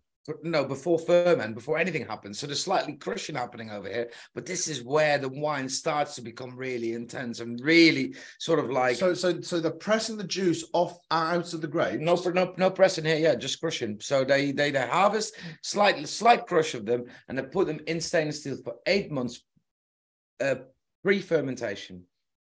Then the wine gets fermented. Traditional fermentation technique for a red wine, which is at relatively high temperatures for about 2 weeks, but this is in stainless steel. Then it gets transferred into French and American oak. Yes. Marzamino grapes are used in a variety of different styles of wines, but varietal wines made with this grape are often dry, smooth and delicate like a Pinot Noir. They have balanced acidity and tannins with berry and floral scents such as blackcurrant, sour cherry, and violet, as well as spicy No herbal almond. notes. I'm disappointed. None of that. I wish it did. So, after the wine has been fermented, it then gets transferred into French and American oak. The wine is most noted for its mention in the opera Don Giovanni of Wolfgang Amadeus Mozart. Oh, should have put that in the Versa place. il vino, eccellente marzemino. The vine ripens late and is susceptible to many grape diseases, including oidium. That's probably why you don't really see it very often if it's disease prone, because it's like, well, if it's going to be why hard fuck- work, why fucking bother? yeah, pull it out and put some Cabernet in there, which is a bit more sturdy. It makes sense, doesn't it? So after the fermentation, it goes into French and American oak. 50% of it is second use, and the other 50% is third use. 14 months it remains in that oak, and then 2 months after that, and it's been racked off into a bottle. It remains in that bottle before then release. Stunning red wine, but I knew that. But I can't believe you always sort of like dismissed it. I did. Yeah, I That's did. crazy. And it's because I associated it with a completely different wine, which is obviously mental when you think about it. But I also honestly just do associate Cardafrasi with chilled, vibrant White wines, yeah, or fresh, like chilled wine, white yeah. and rosé wines. And actually, because that's one thing, because Sure to make another the red. smokiness, the Apart intensity, the complexity and layers that are going on with this wine, it's still fresh, it's still juicy, it's still. and that's Is that Cabernet or is that? Well, actually, from what we've just described there, that might actually be the Marzemino.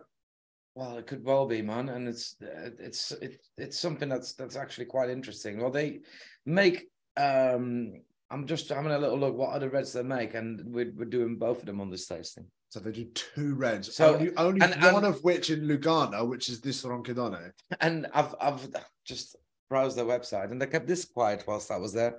They did 2 privilegio di familia, Privilegio di familia. 2 expressions. One of That was Spanish. Burro Latino and one of Ifrati, the one that we're not tasting today because Tom. It's the privilege of the family, so family reserve. The make of that. They kept that real quiet whilst I was there. I wonder why. I'd like to get Presumably answers because to you that. were some fucking a British lout who was just turning up there. And there's then 3 different. But actually, you were a Dutchie and a Kiwi. Yeah. Both turning up as like, oh, lads. Manchester, City, Chelsea. 3 different sparkling. 3 different sparklings that produce the Cuvée de Frati, which is a nice little snack wine. The next wine that we're going to be tasting, they make a rose expression of this. Oh, I've never tried it. Oh. And then they make a zero dosage expression of that as well. And for you guys that have done some of our sparkling wine tastings, zero dosage means that Dry there's as a no fucking bone. Well, that means that there is nowhere to hide, which means that there's no residual or there's no dosage been added to the wine after the secondary fermentation is finished. Gotcha. Yeah. So, what a great wine. That is an outstanding. And we're doing more tasting. wine. An outstanding tasting. I've got to be honest with you. That is already up there with one of my favorite tastings we've done in ages. They make grappa. 2 different types of grappa. One grappa di Amarone. Nobody gives a flying fuck about the grappa. So grappa is made from the waste of the winemaking process, and in this case, they make one of the Amarone pomace. We're going to get into this Amarone in a minute, and the pomace, which is the waste of the winemaking, which is the skins, a little bit of the flesh, it's full of flavor. Now you make a ripasso out of that. Some consumers' favorite wine. What do you want? the Cuvée de Frati. Okay, grab the fizzy wizzy wizzy. What the fuck is this? It's what we put the fizzy wizzy in. I'm going home. Right, guys, nice tasting. See you all later. Okay, so guys and girls, I want to hear from you guys. By the way, that is the end of the regular tasting. If you haven't gone for the bonus bottles, we will not feel bad if you fuck off and spend the rest of your Friday night doing other delicious and delightful things. I'd love to know what your 1, 2, 3 was. Barry, I'm also going to ask you, before we get into bonus wine territory, we need a 1, 2, 3 from you, my brother. I think that's. I will go first to take the pressure off you because I know how much you feel it. I'm going to say my 1, 2, 3. You know what? Fuck it. That's really hard, actually. I don't mind. So the Prato is going to be in my 1, 2, 3. I don't know exactly where because you got to make up your mind at some feels like disco wine. That feels like Disco shit. It's 42 and a half fucking quid unless you use Lugana 30, in which case it's definitely not that. It's £12 off. So it's a £30 wine if you use the discount code. Very good. But that is fucking disco wine, textural, sensual. Like you can't argue. It's the only one we really finished. It's funny that. It was the first one, and we also Yeah. realized that we would be fucking dead. If we... The Brolatino, I have a personal relationship with. I also, That's why it's out of your top three. I also,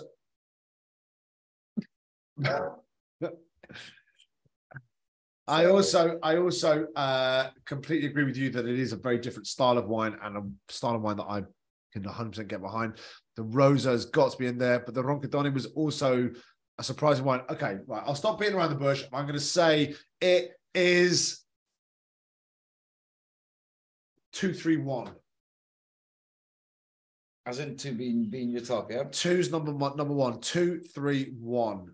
But it could have been a completely different order very fucking easily. I'm gonna go 4, 2, 3. 423. The Rosa is my top wine today. The Brolatino number 2 because it's a very interesting expression of the indigenous variety, and the red because it's just absolutely stunning. That red is name a better Italian red. The Pietro del Cielo. Well, let's find out. Right, okay. Lale, the lovely Lale, 132. I can live with that. Yeah. Is there an order that you would disagree with? That you could not live with? I don't think so. No, true. The lovely Paula, the perfect Paula, 123. So we peaked at the beginning for Paula. Rosie is 213. Oh, I'm Ash surprised. is also 213. No one's given the red any love. What's going on? Amy Billings 132. Lizzie and Paul. Well, Lizzie was 143. There we go. That's some love And for the red. Paul was 342. Pete doesn't understand how this fucking game works. He's well, Rosa, red, number 1. So, No, that's fine. I understand. 3-4-1 for Pete. Lee has gone 2-3-1, just like me, because Lee knows what's up. Marcia 1-4-2 and Cassie 1-3-4. The whites are getting, or the chilled varietals are getting a lot of love there. It feels like that's really where Cardiff Feels like we should have another chilled wine. excels. Cardiff Friday excels in their white and rosé varietals expressions. I think that is without a shadow of a doubt, as we're about to demonstrate with the Cuvée de Frati. Do it. Have you seen that video of the girl and they're like downing like fizzy drinks? Oh yeah, and one of them goes like that, and then goes. Souls like leaving. A tiny little girl. The noise that comes out of her is like the sound of a fucking demon leaving her body. It was quite exceptional. So now, as you guys know, Northern Italian Fizzy Wizzy is plagued, I tell you, by the dread that is Prosecco. Now listen, there are some great Proseccos.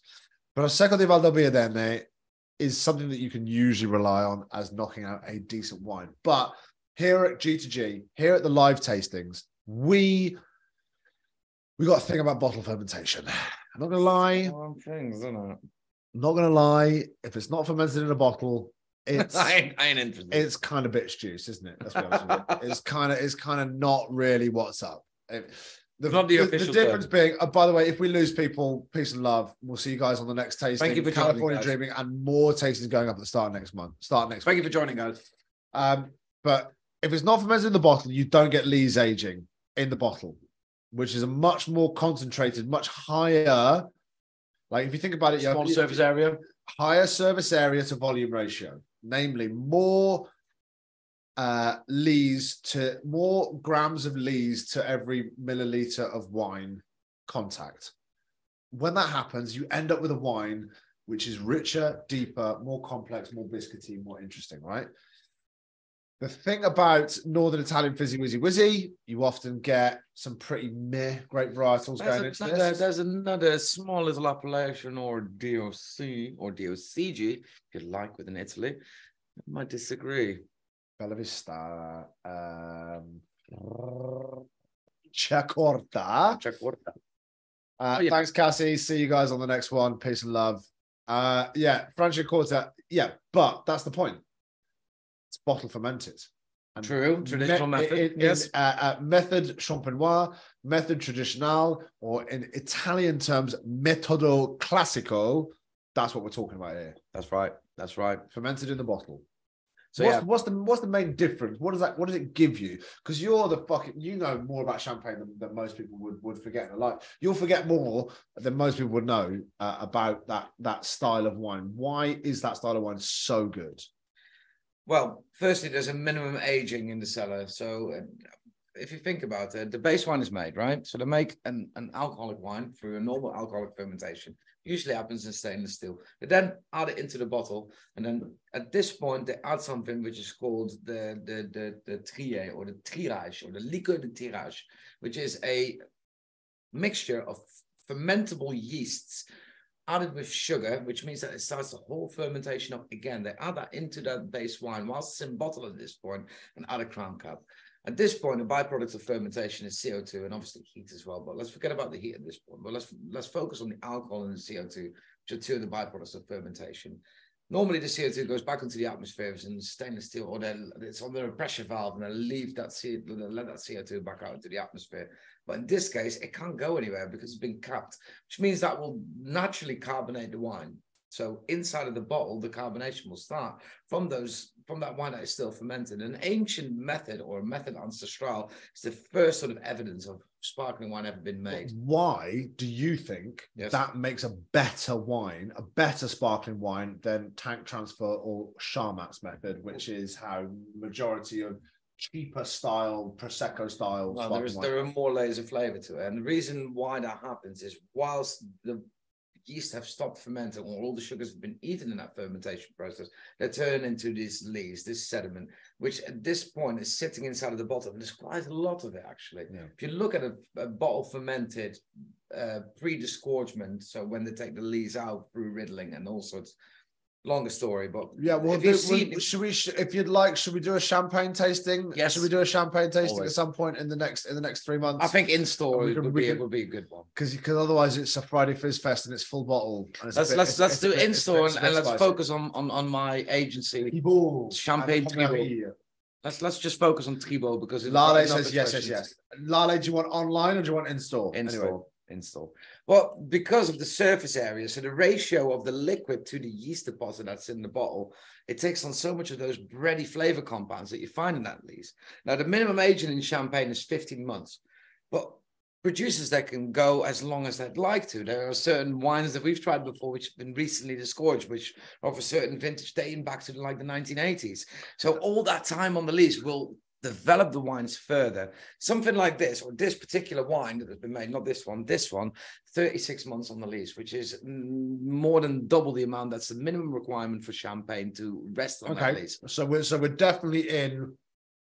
It just makes it more complex. We're in Grand Marque champagne territory. 36 months on the lees. We're in vintage territory here. Wow. So, okay. But it doesn't necessarily. Vintage means it has to come from a single year of harvest. However, there usually is. But a vintage champagne, when it's declared a vintage, meaning it's been a great year for the harvest, the fruit is of exceptional quality, we can declare this year a vintage. As in, we're making a single year expression of wine.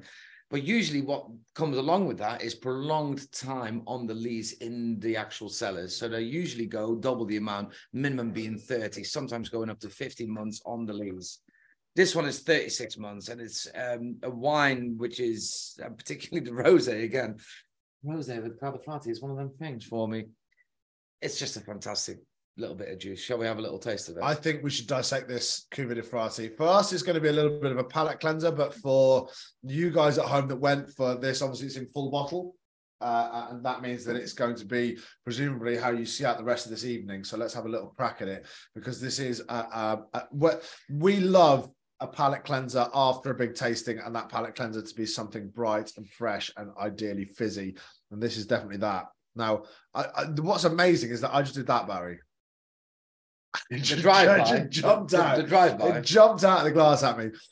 And Lala says, in store, I'll pass out if we do 3 bottles. I think you're right, Lale. Let's do one in store. So, Let's focus on compared to all of the other white wines Bastille Day that we've tried. Yeah. Bastille Day. Let's lock it in right now. 14th? July I think 14th. it's July the 14th, Independence Day or whatever, around that time. We'll do, Bastille Day, champagne and oysters, something like that. Oh, we'll do something fucking outrageous. But really quite deep and intense colour. This is not clear pale lemon. This is definitely gold. So just looking at the colour, do you think that's going to come from the actual bottle? It's 100% not Tourbillon. There is Tourbillon. Not exclusively Tourbillon. No, the part of the cepage is Chardonnay in this case as well. There you go. 36 months on the lees is going to give us colour as well as texture. It'll also give us incredible amounts of aroma, which is definitely what this has. These are definitely the shittest glasses to drink out of ever. So thanks for that. I disagree. Oh, I disagree. But I'm sorry, I don't have fucking 400 glasses in my house. I've got a lovely biscuity nose. Oh, so nose, yeah. Sorry. Bread, freshly baked bread, biscuit, brioche. Golden yellow sparkling wine with a fine and persistent mousse. There's a also fragrant nose of biscuit and hazelnut. Hazelnut, right? Let's find that. Hay and pipe tobacco, silky and creamy. Oh, I really want a cigarette. Yes, luckily I brought some tobacco anyway. I don't smoke. Sorry, Mum. I don't smoke. It's a lie. It's generous, but it's also, you know what? It's really kind of like all of the aromas are quite intensely overlapping. Like nothing is really standing clear. It's like that 36 months on the lees in the bottle has amalgamated everything into a single beautiful. I haven't yet. Well, mine was finished. That's because you drank your first glass like this. Oh, so good. Yeah, I've got to be honest, when I first started off in the wine trade and when I first really not to tread on your story, you can carry on, but like a lot of prosecco is so fizzy. It's not prosecco though, because it almost feels like soda water, and it's like, oh, what the fuck, man? That video. That's too much. Yeah, it's too much. That for me is classic bottle fermenting. Is that it doesn't have that soda stream feel. It's got a gentle, it's not inoculated, injected with but CO2. Gentle mousse. It reminds me of champagne, and obviously back in the day I used to run a champagne gaff, and my sort of initial acquaintance with Califrati was their sparkling range. It was the first ones that I tried. See, this for me changes my 1, 2, 3. I think. How's it drinking for you? It's drinking fantastically. It's just so different from the other wines, though. Yeah, so different. That extra bottle ferment takes away any residual sugar. There is a small dosage of 6.7 grams per liter, so it's not completely low. That normally is between 9 and 12 for a brut. So this is almost, it's not an extra brut, because an extra brut would be no dosage whatsoever. So there is a little bit of sort of or liqueur d'assemblage, as they call it, which is liqueur d'assemblage, which is what they add on to the end to bring the wine up to a certain sugar level. And in champagne is needed because the fruit doesn't really fully ripen. So you get really sort of like high esters of volatile acidity, which needs to be balanced out by that liqueur d'assemblage.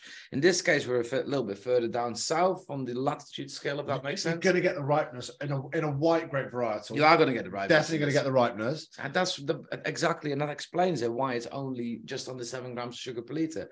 The standard is usually between 9 and 12, and usually it's more than.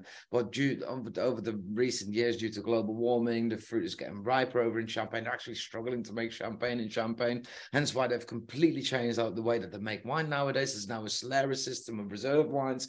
So it's a different story for a different tasting. Blow your fucking mind. So here's an interesting thing, because obviously this is a Metodo Classico Italian sparkling wine made in the Metodo Classico, made in the method ancestral, the champenoise. Not in the ancestral, in the traditional method. Traditional. Ancestral is a single fermentation, and it happens in the bottle whilst it's still fermenting. That's ancestral. But that's natty. That's natty. This bullshit, is right? yes. This is 2 fermentations, 1 alcoholic to make a base so wine. method traditional. Correct. Okay, so since this is obviously produces so much of a superior wine, is it purely a cost-based thing? Is it just supply and demand?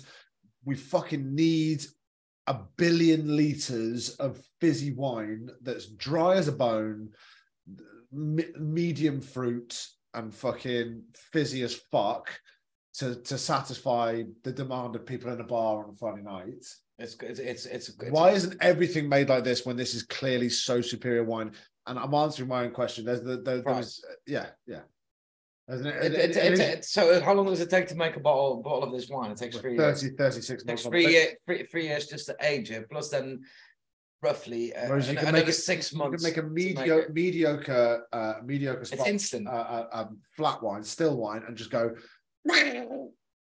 There you go. It's not exactly how it happens, but yeah, Not a million miles away. You're not too far away. Charmat method is obviously at a larger scale, and it's artificially incorporated the CO2 into the wine. This is all occurred naturally. So if that's the case, why? Like, is it purely profit driven to make a wine in a Charmat method, or are there some saving graces? Because there are Proseccos that are made in the traditional method. Let's be honest here. So particularly from the Bissol, what's it, Ruggeri? Ruggeri make actually quite a few of their expressions in the traditional method. But yeah, for their entry level stuff. In your portfolio? No. The short answer is no. All the Proseccos that we do are relatively listed to do a job for us, as in it satisfies a certain price point. Mix it with Aperol, happy days.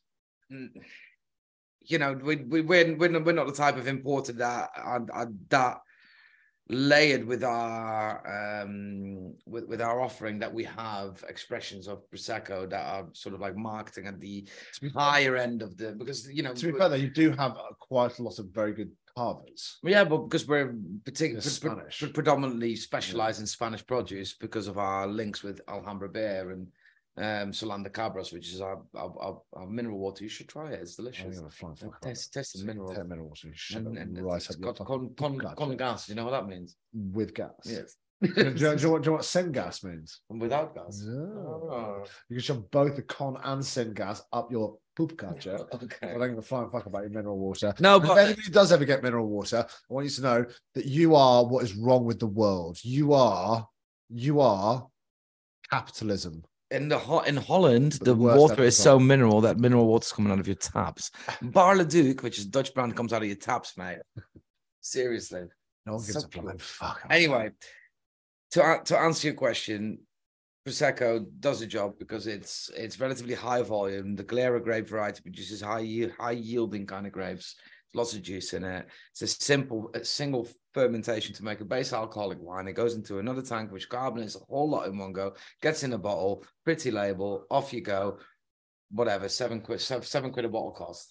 You know, with champagne, there is a minimum of that aging on the lease, but there are, like I said, don't paint Prosecco with the same brush. There is stuff that is old wine. There is stuff that is zero dosage. Yep. There is traditional method stuff out there. There are some really great Proseccos out there, but the majority is the important word is not Prosecco, though, is it? Why? What is it then? It's Valdobbiadene. Valdobbiadene, the golden triangle within the region. Yeah. If you see Valdobbiadene, I've been there. It can still be a Charmat method, so it can still be tank transfer. Not bottle fermented, but it's going to be of a higher standard. Is it going to touch Cuvée de Frati? No.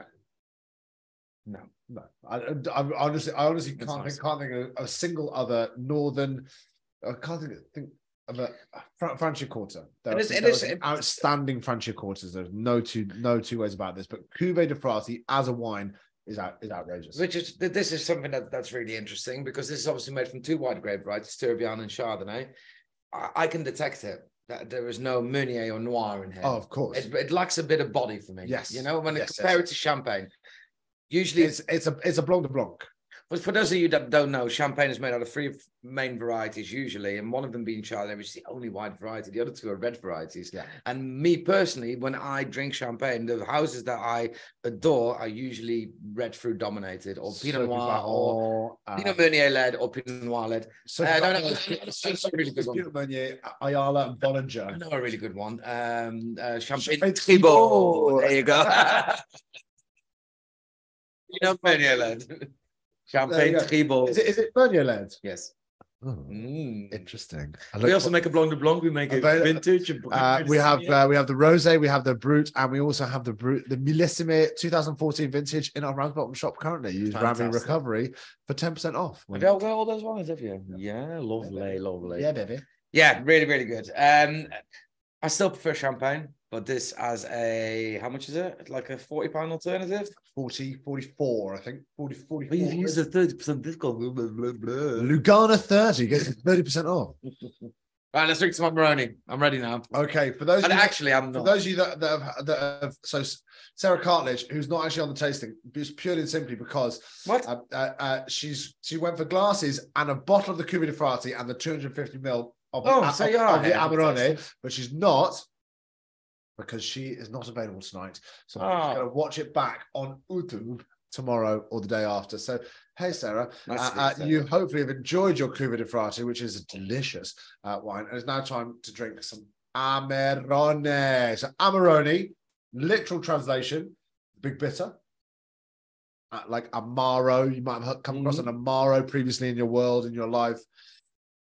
Listen, Paul, don't talk to me about Amarone. All right. Why? Because you know loads about it, or because it's going to bring up some fucking bad... Don't talk to me about Amarone. Corvina, Corvinone, and Rondinella are maybe the most prevalent grape varietals you'll find in Amarone, but there are other ones that are also used as well. Croatina. This time we've got a little bit of Grotina. Croatina in there as well. Yeah, that's right. And that's because Paul forgot to order the Amarone. So when I was dropping it off, I dropped it off to them today, and I was like, "There you go. Why didn't you order the Amarone?" And Lizzie was like, "Oh, really?" So Paul has been getting it in the fucking neck the whole time. But yeah, so we've got some left, and you guys are not too far away. You are that far away, but you're not driving to us, and we ain't driving to you. So, I mean, talking about Amarone, though, it is arguably one of the most famous, if not the most famous, wine to hail out of Italy. If not outside France. Push back. I disagree. Oh, I disagree. I honestly like Chianti. Okay. Fine wine. Yeah, we're not talking Falsina here. We're not talking. Okay. Amarone is one of the most lauded. It's the top 5 red varietals, red wines coming from Italy. There's no doubt Amarone is maybe in the world. Three top 3. Maybe in the world. I don't know. I honestly think that these wines are massively. Yeah. I think that for the average consumer, not you grapes grain wanks, right? You guys know fucking loads. People have heard of it. I think if you were to say a Chianti, or if you were to say a Brunello, nobody will know. Well, nobody will have heard. People will have heard. Well, against Amarone, nah. Amarone's way. Barolo, I think people have heard of more. But people don't know what they're talking about. In terms of the world, I think Amarone is massively slept on. In terms of the general consumer, Rioja will come higher, Bordeaux will come higher, Burgundy will come higher, Napa Cab will come higher, and then we start getting into some Italian like big names. I'm going to say the most famous appellation to hail from Italy, Amarone. There you go. I think more people know Barolo, and I despise Barolo. I think more people have heard of it. But this is definitely one of the wines that takes an awful lot of time to make. Is it one of the best wines to come out of Italy? There is no doubt about that. I just think that the average consumer probably hasn't heard about it as much as you never worked a shop, eh? Right. I'm fucking working it now, mate. Right, let's have a little look at this. So, Amarone, famous wine. Oh, wow. Those famous grape I've varieties go overfilled through this. a drying process. So all the fruit is 100%. Overfilled this. Not overfilled mine, mate, that's for sure. So I've just got a text. Hello from Ibiza. I'm Nico, your taxi driver. If you want to come to What? Ibiza, I got a taxi off him 4.5 years ago. I bought some drugs off him, and now he texts me every 3 weeks. Oh, you never know, eh? Nico, you're a taxi driver. I'm not in Ibiza, Nico. So Spicy. This one. it still has that little sort of brune color around the edge. You know what that is, Tom? Presumably age. Dried fruit, hey. Dried fruit. It's 100% dried fruit. It's on Yeah. our own here. Amarone. So these are, at this point, are raisins that I make this wine from. Yeah. That brown color is super, super staining, which Yeah, again it is. is dried grapes. Dry the grapes, less interaction or less liquid to have interaction with more skin, therefore more extraction, therefore The nose on it. stainy boy. It's ridiculous because it's so high in alcohol. It's like, you can smell the alcohol. It's like, It's worth pointing out this is a 16% wine. The last time we tried a wine this strong was another Amarone.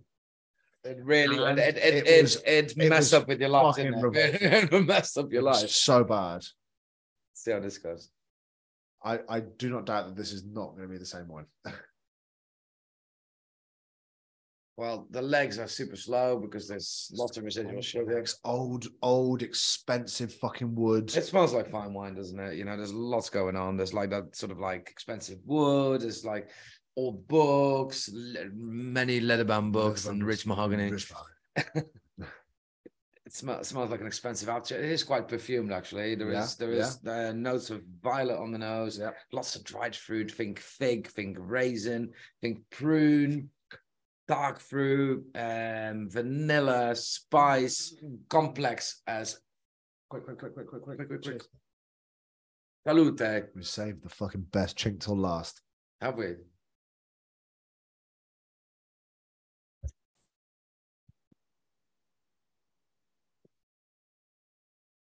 Oh my word.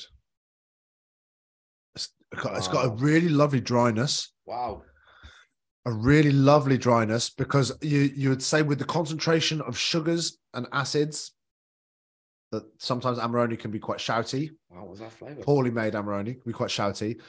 The dryness gives it a structure and a delicacy that you don't often find, that is really outstanding. Like there's Dried fruit, fig, I and get raisin. meatiness as well. There's like a savory note, like cured meat, particularly like Hamon Iberico or something like that. There was a time when the Dalcero family were from Verona. Igino, Gianfranco and Anna Maria returned to the lands east of Verona, Oh my fucking the word. birthplace of their father Pietro, to whom this wine is dedicated to. They purchased 11 hectares of land in Valpolicella.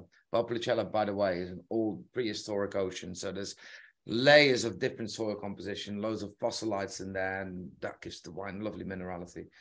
To grow the fruit for this wine, limestone, clay, and shingle soil composition, and harvested in selected vineyards. Harvest is dried into small crates in special ventilated aging houses, which they spend 4 months in there in these small little crates where they use 40% of its yield, right?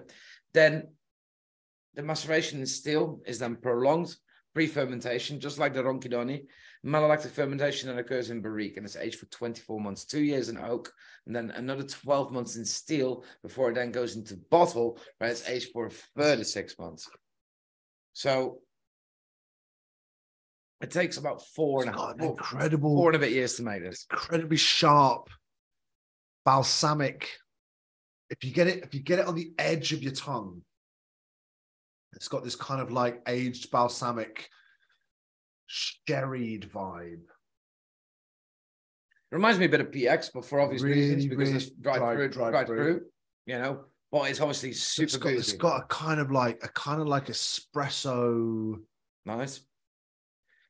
Like 16%, this is that 16%. You could tell me this was any percentage, and I would never ever pick out something as high as 16. It's so integrated that like I do detect high alcohol because that's just by the fumes, by smelling it, because you can. But on the Smell the fumes, palate, smells of there perfume. is so much concentrated stuff going on. that the alcohol doesn't dominate. The problem I have, right? When you have a wine that is fucking super boozy, it pisses me off, right? An Orange Swift or something like that.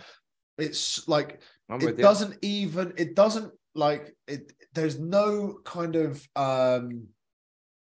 there's not even a nod to your experience drinking it. It's like, this is going to be so boozy because this is like that. Yeah. And like, there's no kind of like, there's no deference to the drinker's experience. This has a high ABV because it is super concentrated sugars, the smoky cheese. Just food. Wow. But I'm drinking it without food and enjoying it just as, you know, I'll try it with the food, but I'm enjoying it without food. A lot of these really high ABV wines, and it happens a lot with kind of Orange Swift and stuff like that, is like, fuck you, this is what I'm doing. And it's almost like masturbation. It's like, I'm making this wine and either you like it or go fuck yourself. And there isn't any deference to the fact that I'm the consumer paying for this wine. Therefore, my experience should be paramount. It shouldn't be an exercise in how unique and incredible a wine can I make. No, how much are you as the consumer going to enjoy this wine? Whereas this, and I feel like Amarones in general, especially from some of our favorite guys and girls, it has, so whether it's an Allegrini or whether it's a California, what like it has that, like, yeah, we're going to make something which is complex, challenging, and not a simple wine, but also you're going to enjoy it as you fucking drink it. It's not going to be like, hey, open your mouth, bang, have some fucking booze. Well, ladies and gentlemen, we've had it all. Red wines linked to masturbation. We've had drug delivering taxi drivers. We've had what else? Epic things. We've had it all. We've had it all. We've Me had falling it into all. We've had it all. Skin wines. We've had it now. Does this change your lineup though? Oh, without a doubt. Yeah. But it's almost unfair for us to do that. It's unfair because it is. I'm going to drop you a bombshell. This doesn't change your lineup. It's not doing it for me, this Amarone. Really? Yeah, it's too big for Buzz. Too big for my puny palate. Maybe it's because it's the end of a 6 wine taste, and I prefer the Ronchidoni tonight. Maybe this needs more time in bottle. Well, they're on 2016 though. Must be current vintage though, because it takes about 4 years to make. Well, maybe not. I find the booze a barrier for me, and that's really? But yeah, but okay. that for me is always a thing. I don't like anything that's over 14%. For me, it's always, mate. We've tried Orange Swift, like white wines at 15.1%. I'm talking to you about that Blanc Stare Sauvignon Blanc, horrible. And I'll say at the moment as well, it's like I'm not really enjoying that. This is just a little bit too boozy for me. However, I like the smell of it though. I like the smell of it. It's like a perfume. It's like, it really reminds me of perfume. The only other people still on the tasting that have actually got this are the Griersons, Rose and Lee. Or just you guys. What do you guys have got this down as sexual chocolate. Sarah. Sexual chocolate. Sarah, when you try this tomorrow, when you rewatch the YouTube stream, let us know what you think.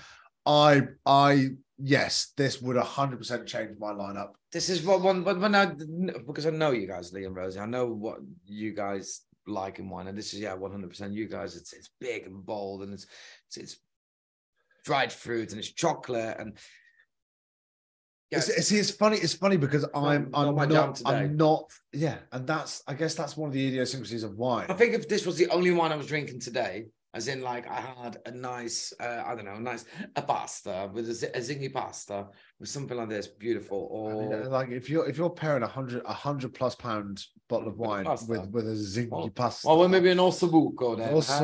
Well, whatever it is, but like I can understand how this would be. If I drink this, we're going to be end up fighting, isn't it? Fighting wine, super crazy. Wouldn't be a fight. Be 2 hits. I hit you. You hit the floor. Wow, man.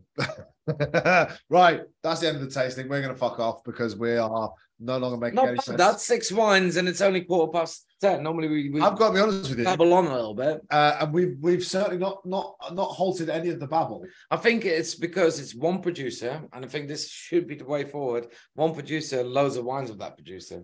What do you Because guys think? then What- you just do see, one story. What would you guys like to see? Thanks, Lale. We love you as well.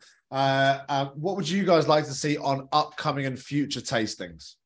Let us know. What kind of style, or would you like us to just kind of carry on with this absolute shenanigans? Not for you. No, it is really good.